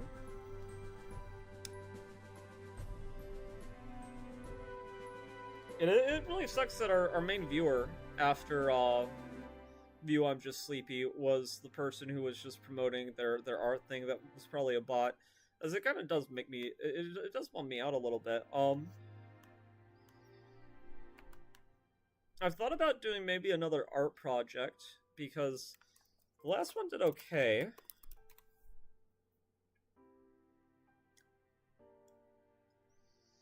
So, yes, this one, like, it didn't bomb. But I want to do something else. I really love Epic the Musical.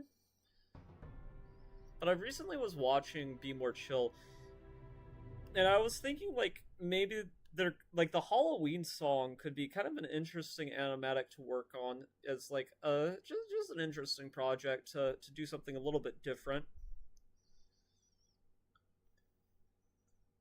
I don't know. Just a possibility.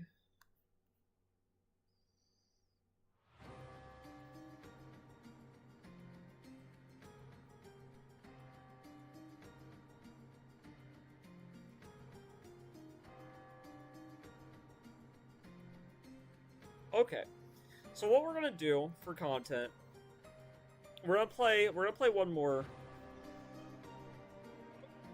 we're gonna do another Still Soul run. We're gonna do one more. I am proud of this, not necessarily from like an artistic standpoint, as I think there are way more talented artists out there. And actually, there was a really cool animatic made recently. Hollow Knight, Lair of Scylla. Probably misspelling Lair. Yes, this rundown stage person, they made a pretty viral 168k viewers, not bad. And I think it is really cool what they were able to do. Okay, actually, you know what? think I figured out what we're gonna do. I don't want to do another Still Soul attempt right now because I need to practice in order to get back to that point, you know, and I don't think there's anything wrong with being honest about that. But let's try to do a casual speed run.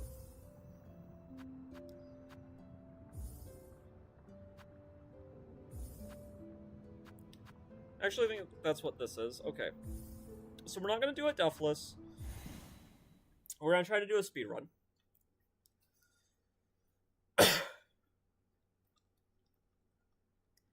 And we'll see how we do. We're just going to play casual speed run. I think that is going to be a project that we're going to work on stream. Because I think with the chess stuff, I was talking to one of my higher rated, don't know if friend is the right word, but definitely an acquaintance. And they were like, well, we're back to 2200, that's great, now grind higher. And unfortunately, I just don't think that my skill ceiling for chess right now is at a 2300 level. And honestly, if I was playing consistently, I don't even know if it's at a 2200 level, consistently right now. So I'm thinking about, like, just practicing more on my alts, during my work weeks, where I'm playing far more casually, where I'm not worried about the rating or anything, because, rightly or wrongly, I've invested enough time into chess that I do take my rating pretty seriously, and if I know I'm doing bad on my main account, it does put me in a bad mood, and it makes me feel like, something that I've worked incredibly hard on, I'm not meeting expectations. But also, at the same time, there are other things that, regardless of what I want, need to take higher priority. Just from being a responsible adult sort of mind frame. You know, so I need to figure out a solution where I give myself the chance to realistically get better, but I'm not just burning ratings senselessly through a work week where I don't have the time to, like, actually play dedicated games, because I'm gonna do worse if I'm not doing that, and then I'm gonna be mad that I'm playing poorly. Also, you know, it would be really funny. I don't think I did this, but what if I accidentally put this on Still Soul this time too? That'd be pretty funny.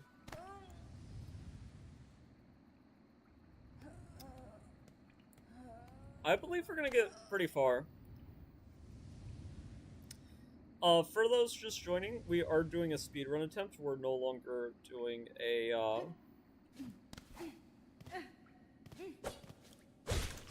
Still Soul attempt. Unless I accidentally put it on Still Soul this time too, which would be pretty funny.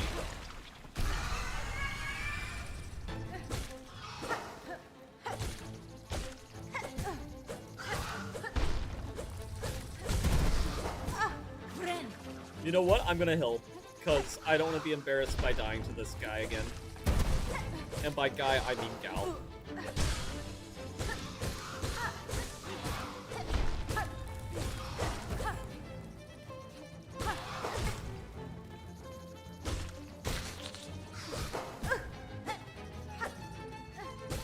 They should be nearly dead.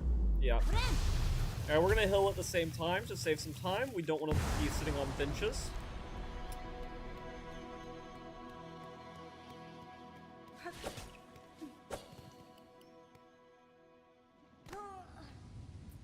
Yeah, for the speedrunner SilkSong mod, these sections should, for speedrun purposes, I feel like they should be removed. They are interesting from a narrative standpoint, but even then, I'm not sure it's even that meaningful. Just from the standpoint that there's not really a payoff in the narrative. Like, okay, Hornet is weak during these sections, and she has reasons to be, like, whenever she's first kidnapped, and whenever the world's falling apart. And I get that. I mean, I understand. But I feel like there should be a greater story reason if it's going to be a gameplay inconvenience. Though realistically in a playthrough, it's going to like inconvenience you for like 30 seconds to a minute. Which, like, if you're just playing casually, I don't think it really matters. But if you're doing still solo attempts or speedruns, either way, I think they should be disabled. But that's just my 2 cents.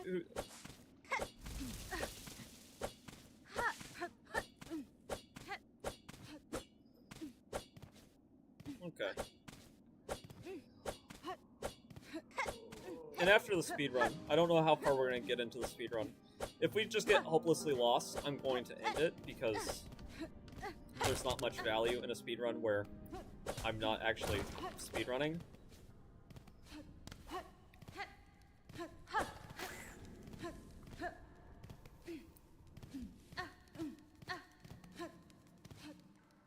Okay, we're pathing pretty well so far.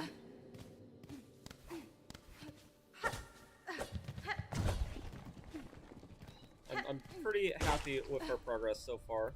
Garama! Garama!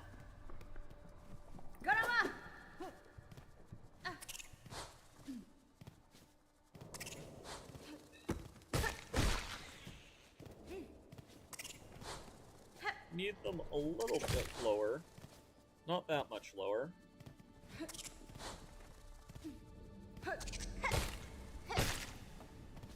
Okay. Well, we're gonna reset the room. We're gonna reset the room. Which is slower, probably, than just committing, but to going the other path. But if I'm gonna be willing to learn the speedrun, I'm gonna have to get that consistent anyway.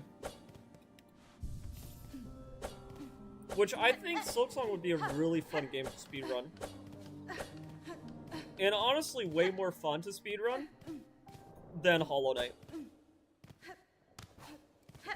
And I say that because the Hollow Knight, like, if you want to get a competitive time in the Hollow Knight community, you need to be really good at Watcher's Nights with, like, no upgrades. Which, just, like, no. Which, before SilkSong came out on stream, we actually did do that a little bit. Garama! Garama! Garama!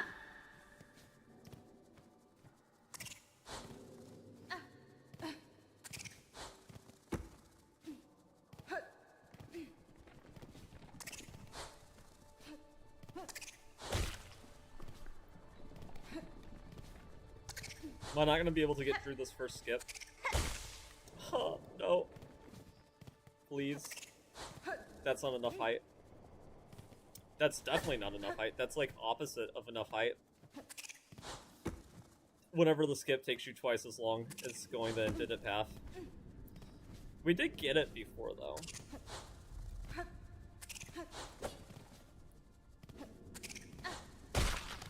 There we go. First try. Can you believe that I got that first try? That's pretty amazing. Especially considering I'm not a speedrunner. Pashanka. Wenera.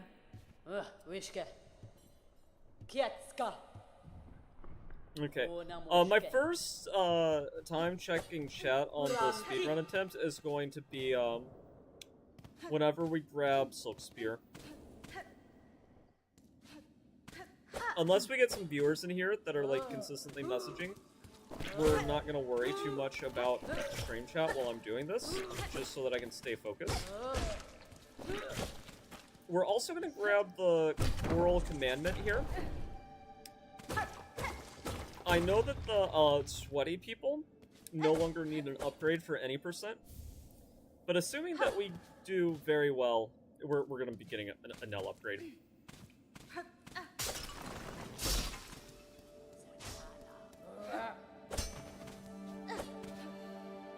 Okay, let's see here.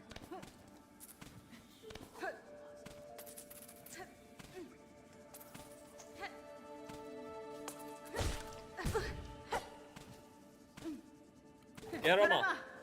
Garama! Garama! Is he not baited?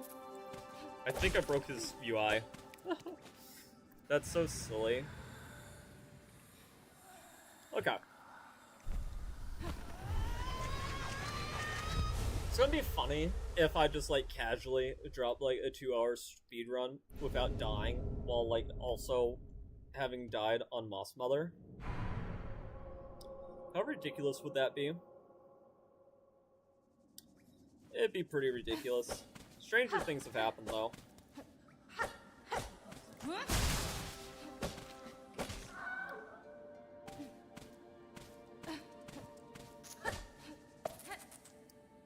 Okay.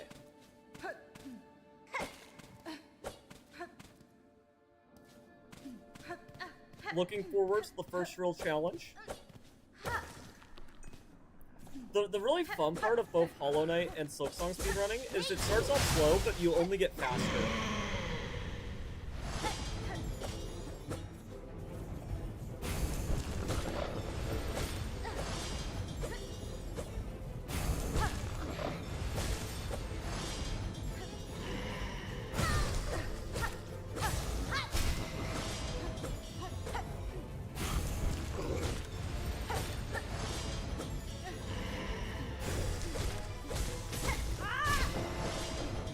Second phase.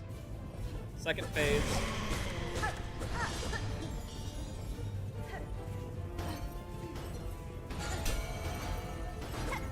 We're not getting hit by these. We're not dying here. It's too late to say we're not getting hit by that, but we're not getting hit again. That being said, I'm healing like a coward. But we're not gonna get hit again, so... I mean now. Now we're not gonna get hit again. Obviously.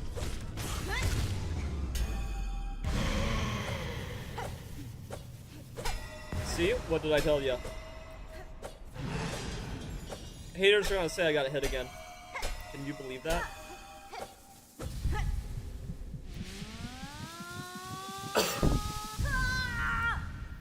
Okay.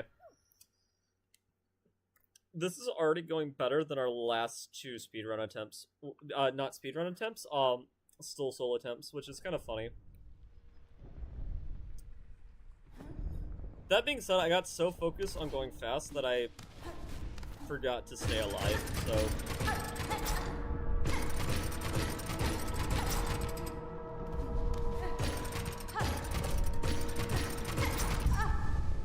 Okay, our anti-soft lock heart.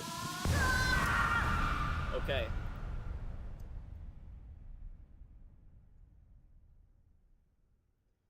Come, child, to witness our awakening. Don't think about it.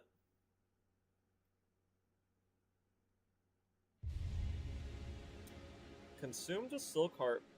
You go, Hornet.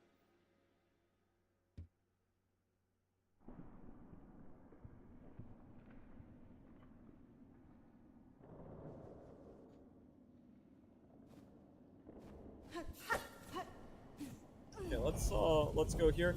We don't have a reason to go back on this thing. We don't need to. Not for the purpose of the speedrun, for Still Soul abso-freaking-lutely, but here we can just go as fast as we can. You can't catch me, I'm the gingerbread man. That's what they said back whenever I was young.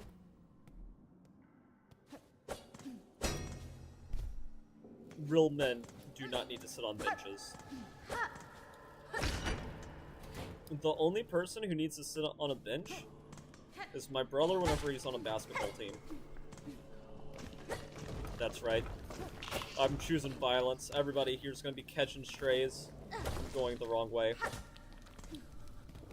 Imagine going the wrong way on a speedrun. How pathetic.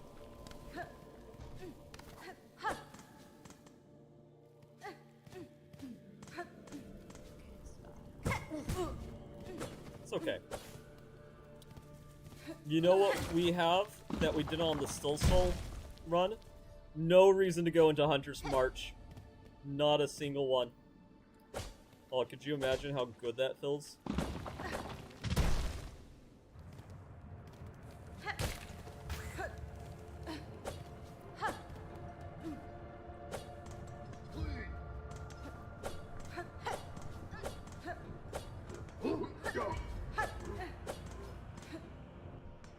I don't be interesting to see, because I might cut this out and post it as like a separate video.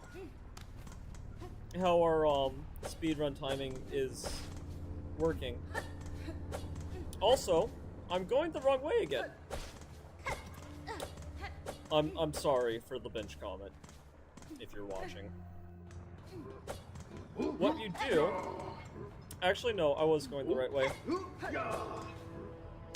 It's the next room. It's the next room where I need to make a detour. Next room is Chakra Room. Chakra Room is where you detour. And what you do, if I remember correctly, which it's possible I don't,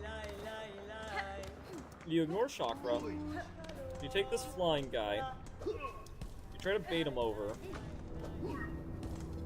Yeah, you bait him over.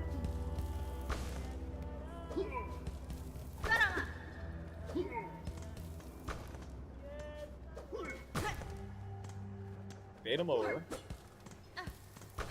Come over here. I don't know how to bait him over.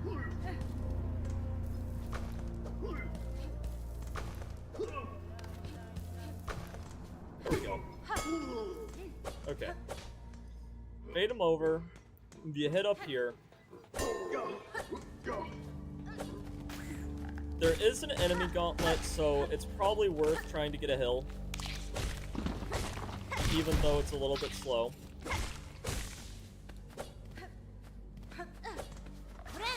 There's also a bench you could pay for, but we do not have any rosaries.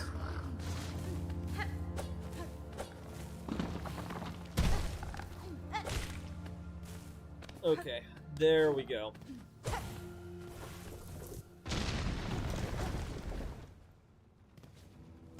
I've watched a couple SilkSong speedruns, which is how I know this pathing. And also I did like the 5-hour achievement. I think it took me 3 hours and 30 minutes, so...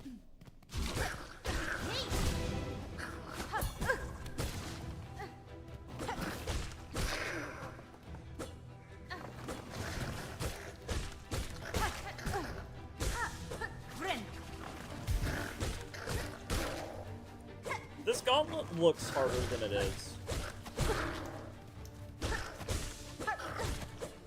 I think there's a flying enemy that's kind of annoying.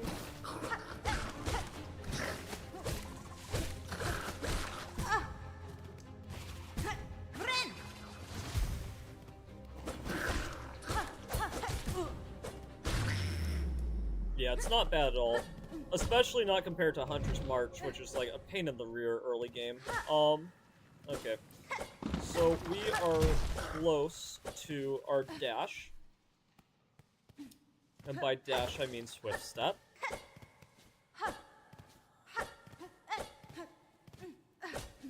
Okay, there we go. Perfect.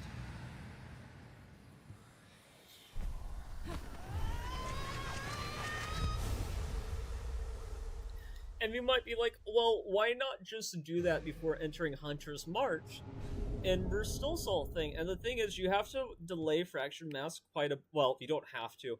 But you open yourself up to a lot more risk because, believe it or not, Chakra being in that gauntlet makes it so much safer than if he isn't, even though you do have to tolerate not having a dash for that enemy gauntlet, which you normally wouldn't.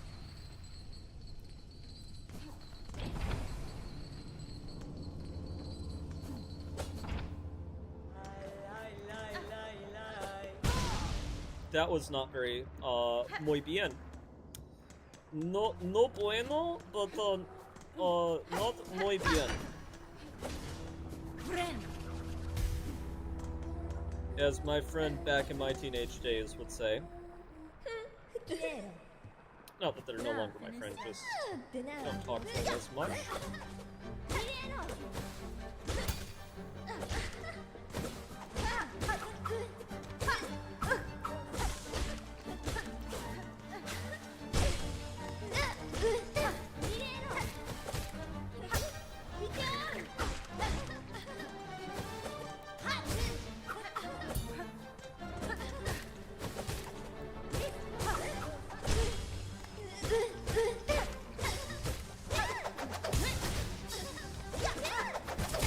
Oh, not very good.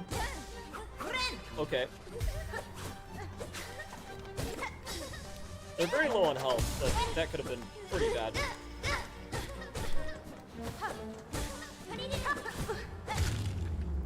There we go.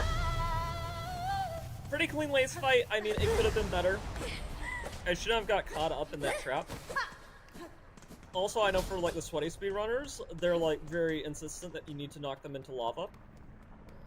Doesn't really matter with lace 2, but lace 1 it absolutely does.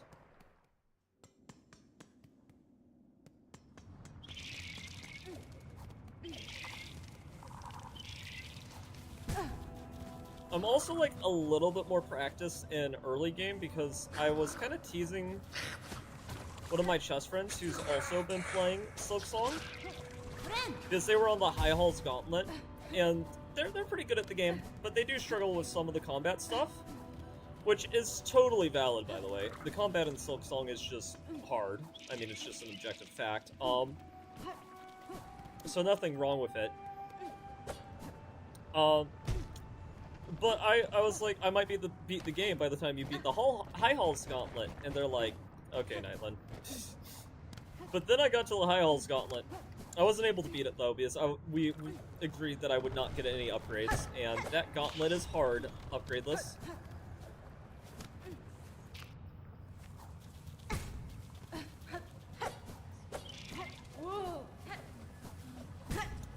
Oh, you know what? I am making a giant mistake. You have to activate the quest before the quest applies. Who would have thunked it? Who would have thunked it? At least we get a full hill.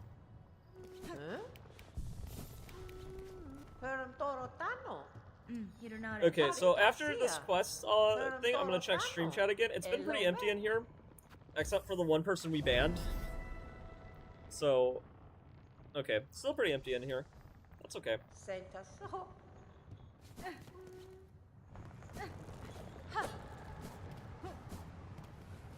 Let's see here.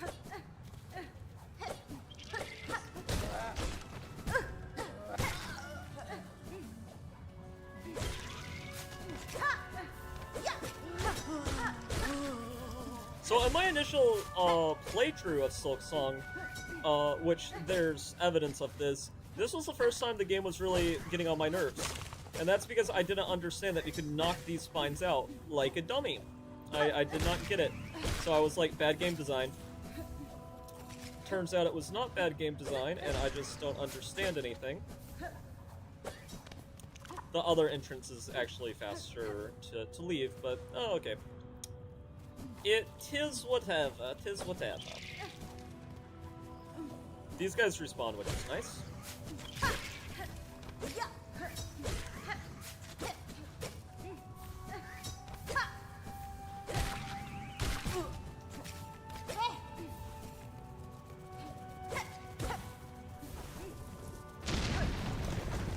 Okay, and we will be benching out because we're not upholding Still Soul rules while doing a speedrun. In speedrunning, bench meta is a big thing, which bench meta is basically, you respawn at the benches, so it's prudent to quit to menu to save yourself some travel time. I also don't know how to RNG manipulate these things at all, or even if you can. So this is probably the slowest way to do this possible, and I'm just like none the wiser. Okay.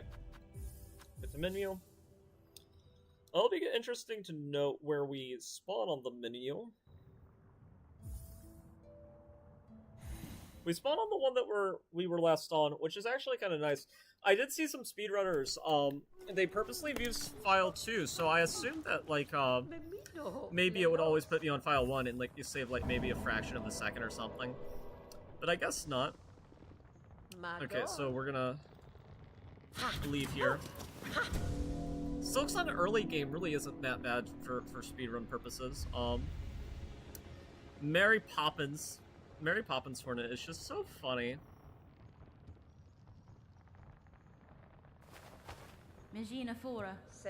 Yes, we're gonna go. She is quite the yapper. Okay, there we go. Yeah. Oops. I'm gonna laugh so hard if we are on still soul mode.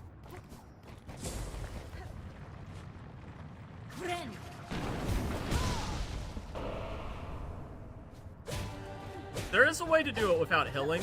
I'm definitely not that good in terms of meta, so we're not gonna do that. We're gonna try to skip this boss fight though.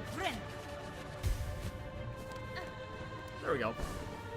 Second try, not bad for a filthy casual.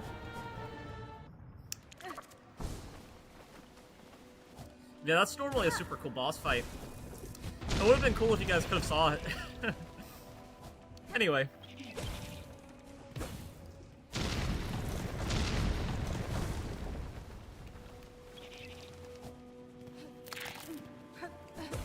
I had a chance.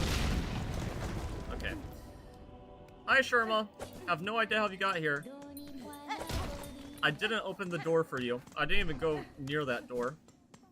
So nobody knows how you got here. Next time I'll check chat if there is anybody waiting, which there hasn't been. But if there is, I will check chat once we get to Bellheart, and that was super dumb. I did not mean to fall there. Oopsie. At least I was prudent enough to open the shortcut in case I did something silly like that.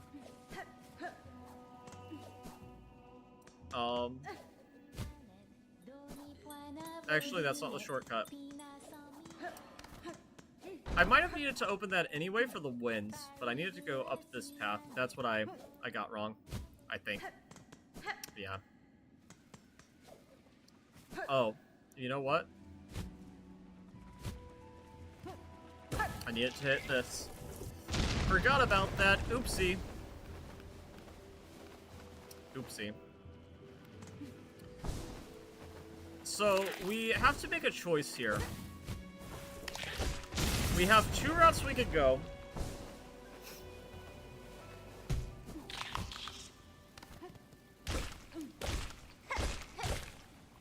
I need to hit this for the wind. We could go through the mist, which in my speedrun attempt in the past, that's what we did. Or I could go for the bell route. Both have their pros and cons. The big thing that makes me want to go the Phantom route is not actually the Last Judge. I don't know how to do the cross skip, and also my navigation will be a little bit messed up. So I guess by going this way, we are making a choice. We are making a choice. We're gonna go Mist route, which is kind of scary, especially considering I haven't practiced a lot. Also, we could have very easily died there. Just that guy does do 2 damage. So we're gonna take a safety bench. Safety bench. We don't need to open that door. We're not gonna be back this way. I don't think.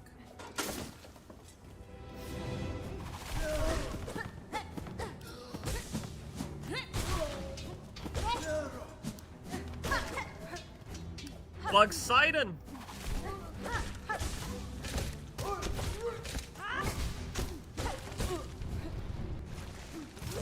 I do want to heal for more wings, so we're not gonna play around with health. Okay. Yeah, so we need to go up here, I think. Nope, we absolutely do not need to go up here. We need to go down here first. And then we go up. Yeah, I was thinking it was this room. Okay. Makes sense, makes sense. That enemy I hate. You can tell from what I look like, I do not like barbers. I do not like them one bit.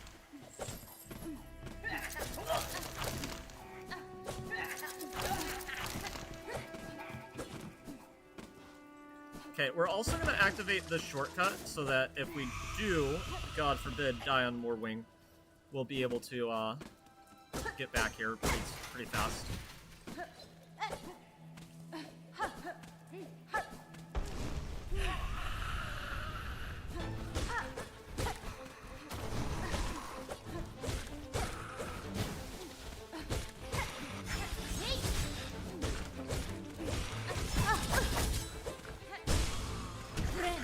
It feels so bad, the fact that he only does 1 damage. Not because I don't... Like, I don't mind that this boss is a little easier. It just feels wrong because whenever I played on release, it wasn't that way, so... I have no idea what I hit.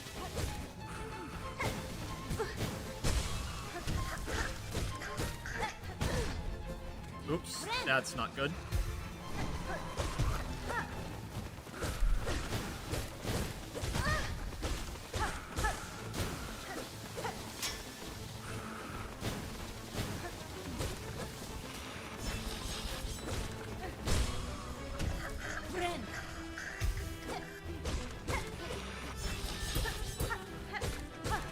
Parry it!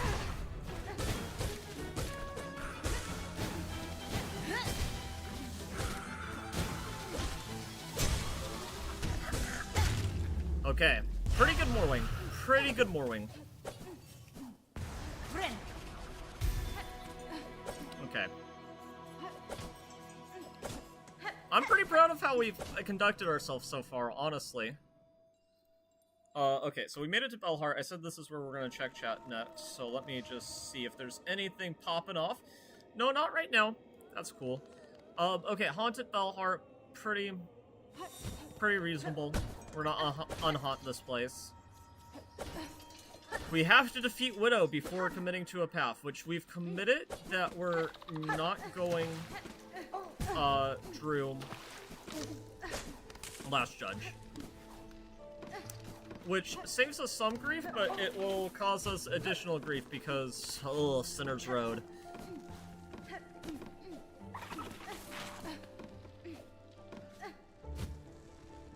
Which, the way I feel about Sinner's Road is how I feel about Boggy Swamp in Spider Cave in the Jack and Daxter series, which is, I like that it makes me uncomfortable, but gosh, do I hate it. Okay, so we're gonna fight this gauntlet. Shouldn't die here, but, you know, stranger things have happened.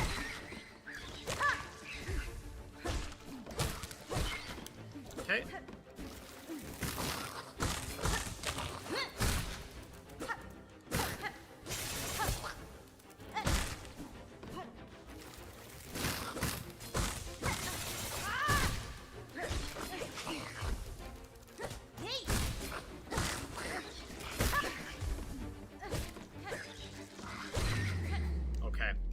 I think I'm doing okay. I think I'm doing okay on time.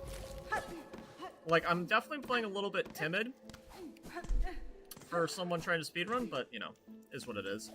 I do think I need to go through this room. Yes. Yeah, I do. Okay. There's probably a faster route that avoids that elevator, but I do not know it off the top of my head, so...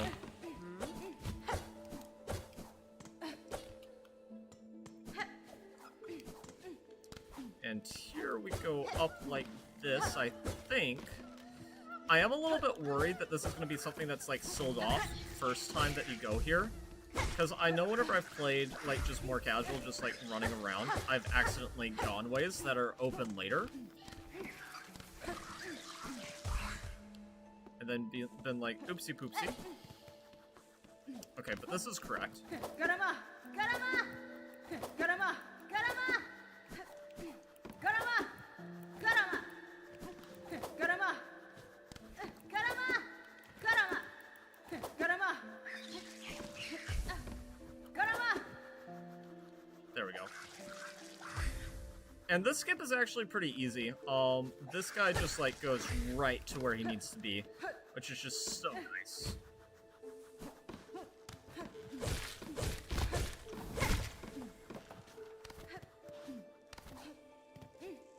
Oh, I do not need to go that way yet. I need to go this way first, I believe? Yes. I'm actually gonna spend some time here to get a hill. Not that I should need it, but this would not be a very nice place to die. So. Because it's been a little while since we've taken a bench. I think there's a skip there where if like if you have enough for a hill, you can sort of like damage buffer to skip that wall. Unsure though. Not 100% confident in that, so don't take my word for it. I am by no means an expert on this game. Okay. I think we're making pretty good time though. Okay. There we go. Okay. Still nobody in chat. A little unfortunate, but that's okay. The ancestral art of the clean grip. We don't want to die. That's the... Actually, no. We get a save point there. So actually, no. That's not bad at all. We can definitely work with that. For sure. But I'd prefer to just not die on Widow, obviously. And this first time, at least, I'm gonna act as if we aren't gonna die.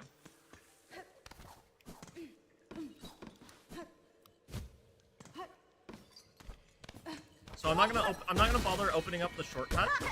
And honestly, I shouldn't need the shortcut because Widow's not that hard of a boss as long as you're ready for it. Like first time, definitely she's a little bit of a pain.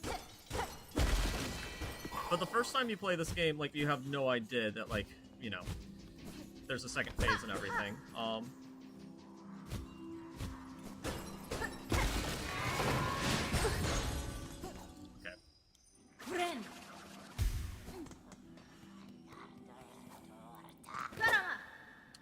Garama! Yeah, you get to skip all over dialogue if you just taunt her, which is so nice that they included that. I just wish that they do more quality of life things for people who want to be part of the speedrun community for this game. Because it is a very fun speed game. That was a little bit of a risky hill. I should try to heal on this attack if our HP gets low again. I mean, ideally it won't, but we're already past the ideals.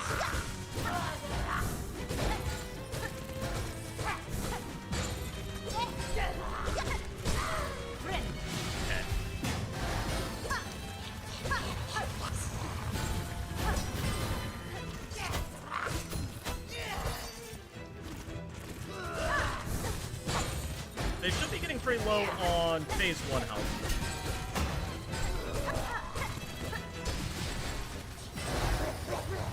I do play a bit scared versus this boss, and it does show. Like, killing there is probably unnecessary.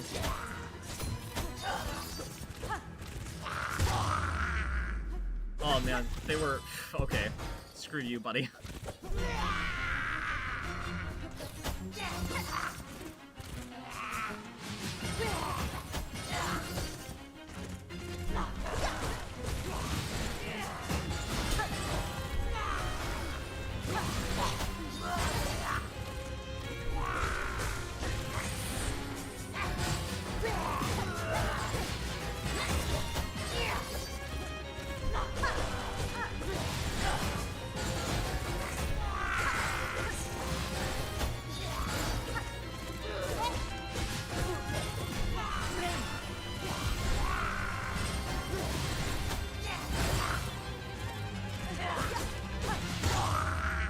There we go. Okay. I'm pretty proud of that. I mean, it came a little bit closer than I would have wanted, of course, but honestly, I don't think we can be pretty mad with that performance. I think, really, considering I'm rusty and it shows, the fact that it went that smooth is a little bit of a testament to how good I was once upon a time. Okay, let's see here.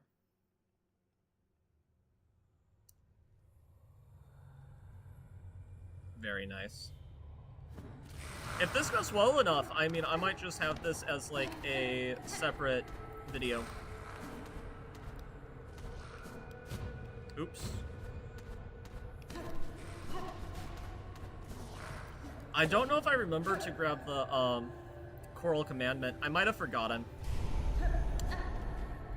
Actually, let me just... I can't check it here. Okay. Fair enough. I mean, I'll probably be able to beat the High Halls Gauntlet with just one needle upgrade. Probably. It's definitely much easier with two, though.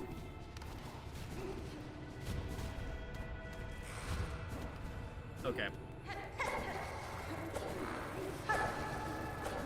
I do think this is the fastest movement technique. Yes, the needle in. Okay. We got it.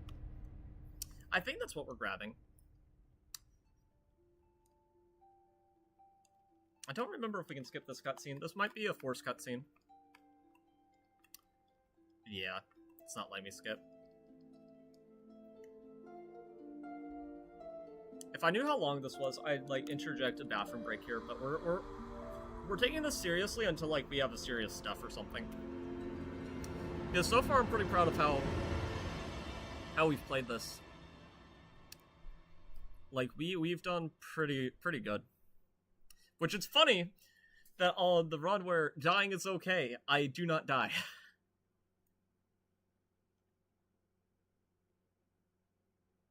A little bit absurd. I don't know where I'm gonna die first. Can I smack this? Yeah, okay. I don't know if exiting to menu here is the fastest thing to do. I think just letting it play out, probably. So we will do some Hornet backflips. The reason why I love Hornet. She can do backflips. The Hornet dance. The Hornet shuffle. Okay, I mean, I guess we can sit here. Let's see here. Did I grab the... I did. Okay, that's good.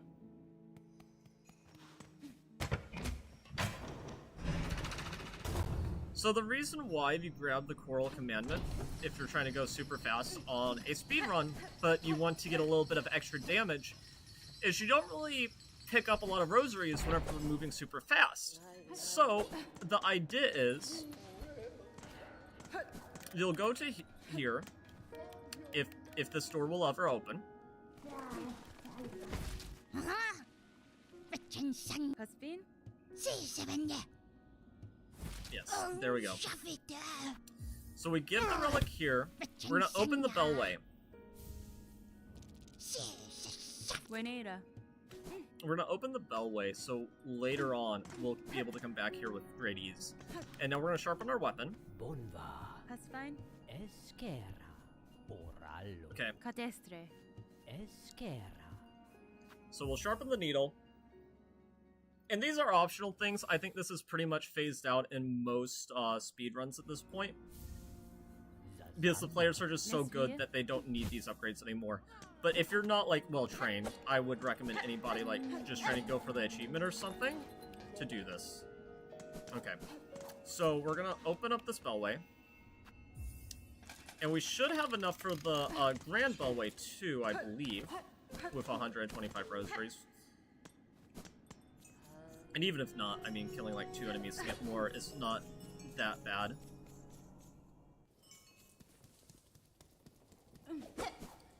So, okay. We're going back here. And the reason we're going back here is now we're going to enter Sinner's Road / the Mist. How confident am I in my ability to navigate the mist, though? Not super, but we've had a lot of god luck on our side. So what we're gonna do is we're just going to go under the assumption that that luck's gonna keep up.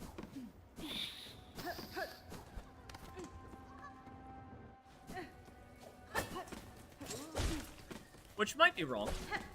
It very well could be, and more than likely is. But we'll see. We're gonna hit this just in case. Sinner's Road is up here. Not there. It's up here. I don't remember what that... I think that's for a silk spool. I think that's what that is. We're not gonna hill yet. Which could be good, could be bad. I guess it just sort of depends on how this goes.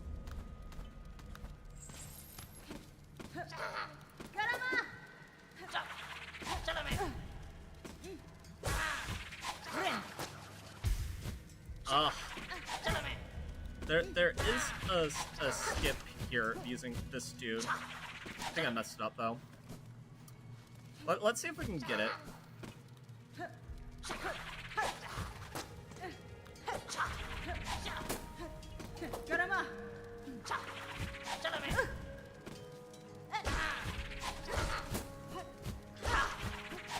Oh, we're so close.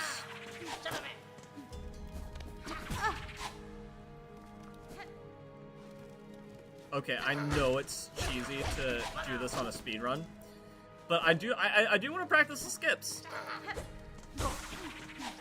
because the way that you actually learn the stuff is by doing, and sometimes there's some growing pains to that. Sometimes.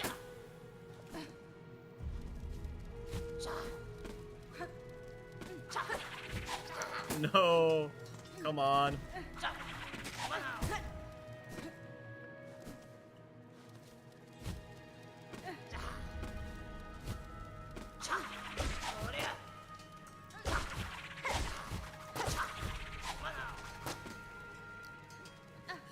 I need you to not block the door, please. Oh, we're probably just gonna go the intended path. Oh, we almost had it. I know the idea of what we're supposed to do here. We're supposed to bait this guy. We're supposed to bait this guy over here.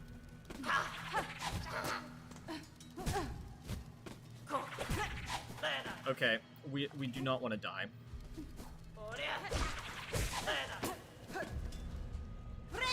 Okay, I'm gonna try it one more time, and then we're gonna just go the intended path.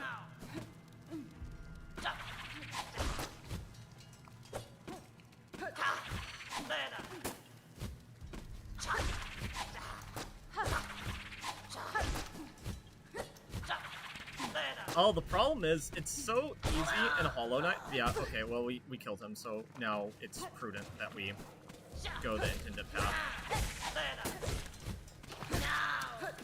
Yes, he's not going to respawn anymore until we find a bench, and finding a bench would take 10 centuries, so...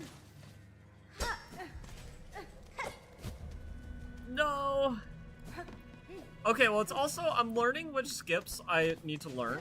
Honestly, if I was going to actually, like, try to do a competitive time, I probably would learn the skips for the Last Judge, just because the Last Judge is significantly harder than Phantom, for sure. But the reward is you don't go through the mist, which the mist is a dystopian hellhole, so it's not something to be understated.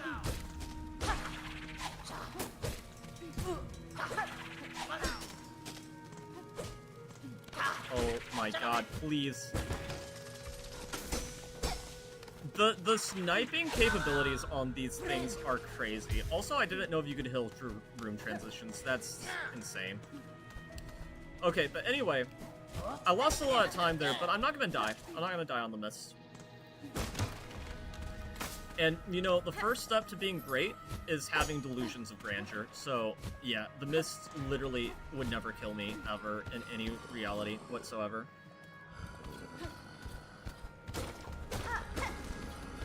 Okay, mist boys and gals.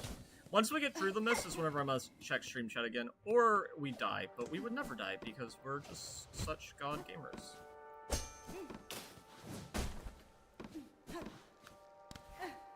Okay. I think that since we entered, it logically would have to be to the right. No, it's up. Okay, good thing we checked. Because I don't know all the rules of the mist, but I thought if you came from the left, you had to go right first. But I guess...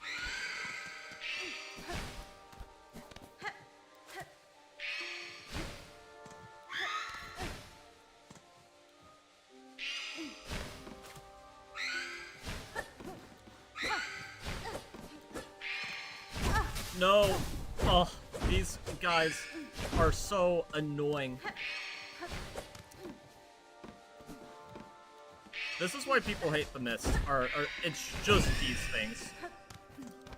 Which aren't that bad if you're taking your time. Okay. Also up again. Okay.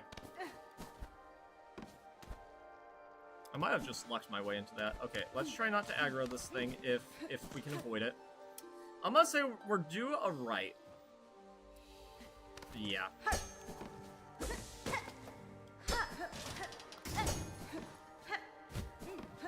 Yep. Okay, we're at the halfway point. This is great. We do have less health than I want, but that's fine.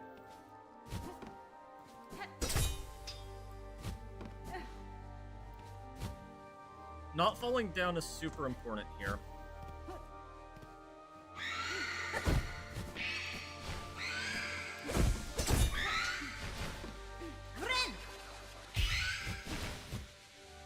Okay. I'm trying super hard to not fall down. No! Okay, we'll look at stream chat.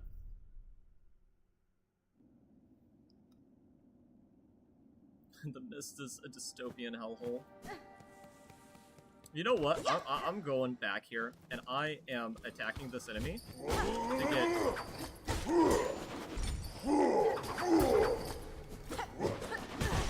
Okay.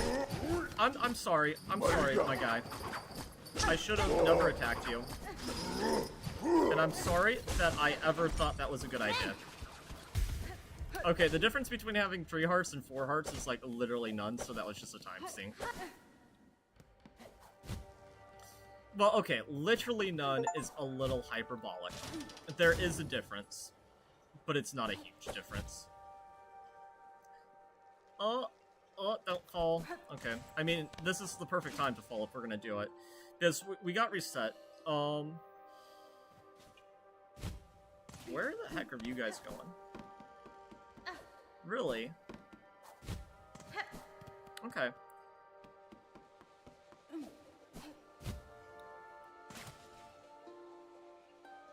Left?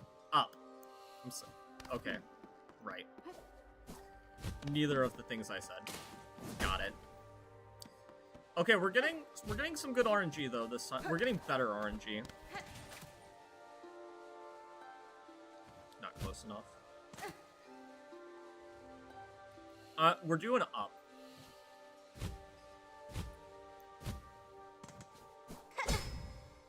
Down. Far down. Okay.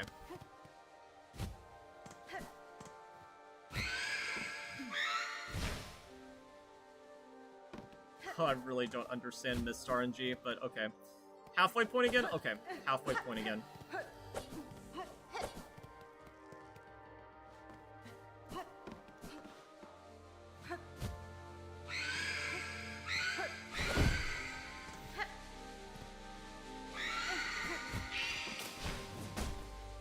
I'm just gonna pray that right is the correct direction.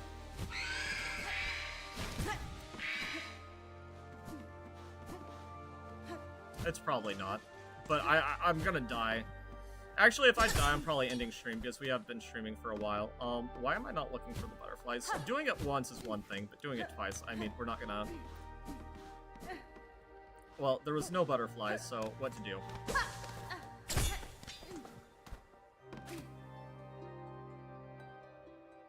Nope. Okay. I don't know the radius of these things. It should be up, right? Yeah. Hopefully it didn't reset us completely.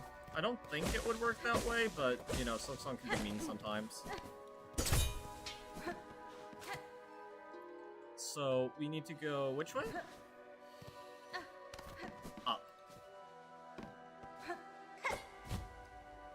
We're on 1 heart. Oh, jeez.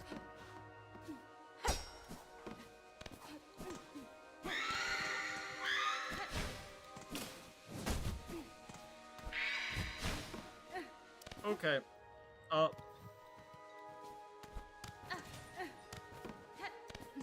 And it should have to be to the right if we're making progress, like I think we are.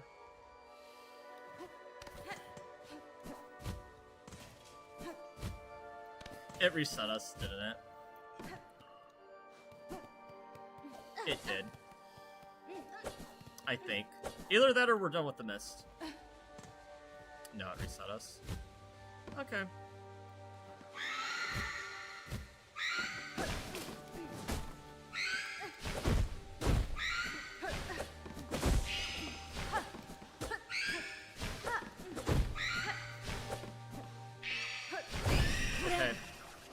Okay, well, oh man, I'm getting annoyed. But it's my fault. I just don't understand how this mist works well enough.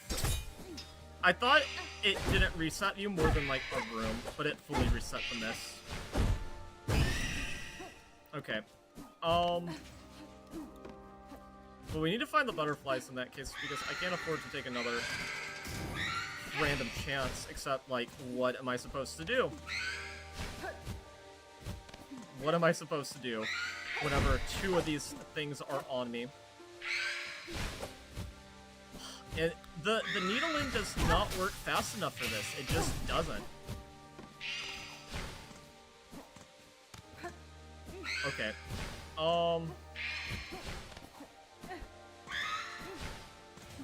There's butterflies up here. I'm just gonna YOLO. And if we get reset again, I mean, I don't know what else to do, though. Like, with 1 of those chasing me, I can deal with it, but with 3, like, there's just no shot. We have to hope we got lucky there, and we didn't get fully reset. Worst speedrun of the mist ever.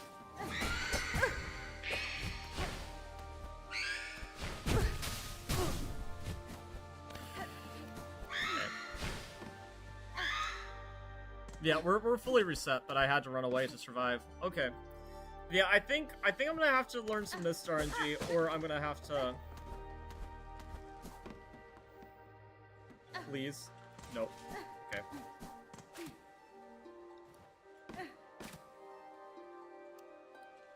I'll go until I die. I think that's how this will work, since we sort of flubbed the whole speedrunning it thing.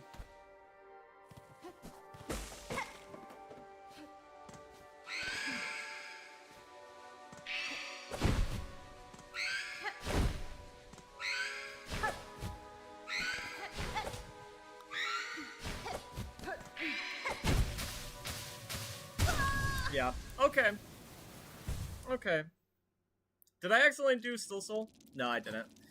Okay, I can be happy with that. We got some practice in. We failed the speedrun attempt. But yeah, I think for now, I'm gonna stop it there. Thank you guys for watching. I do appreciate it. Everybody who watches this now and later, I hope it was a lot of fun. I know that this stream was a little bit sporadic and all over the place. I will try to be a little bit better about that in the future. But until next time, this is Prince Nightland, and I'm out.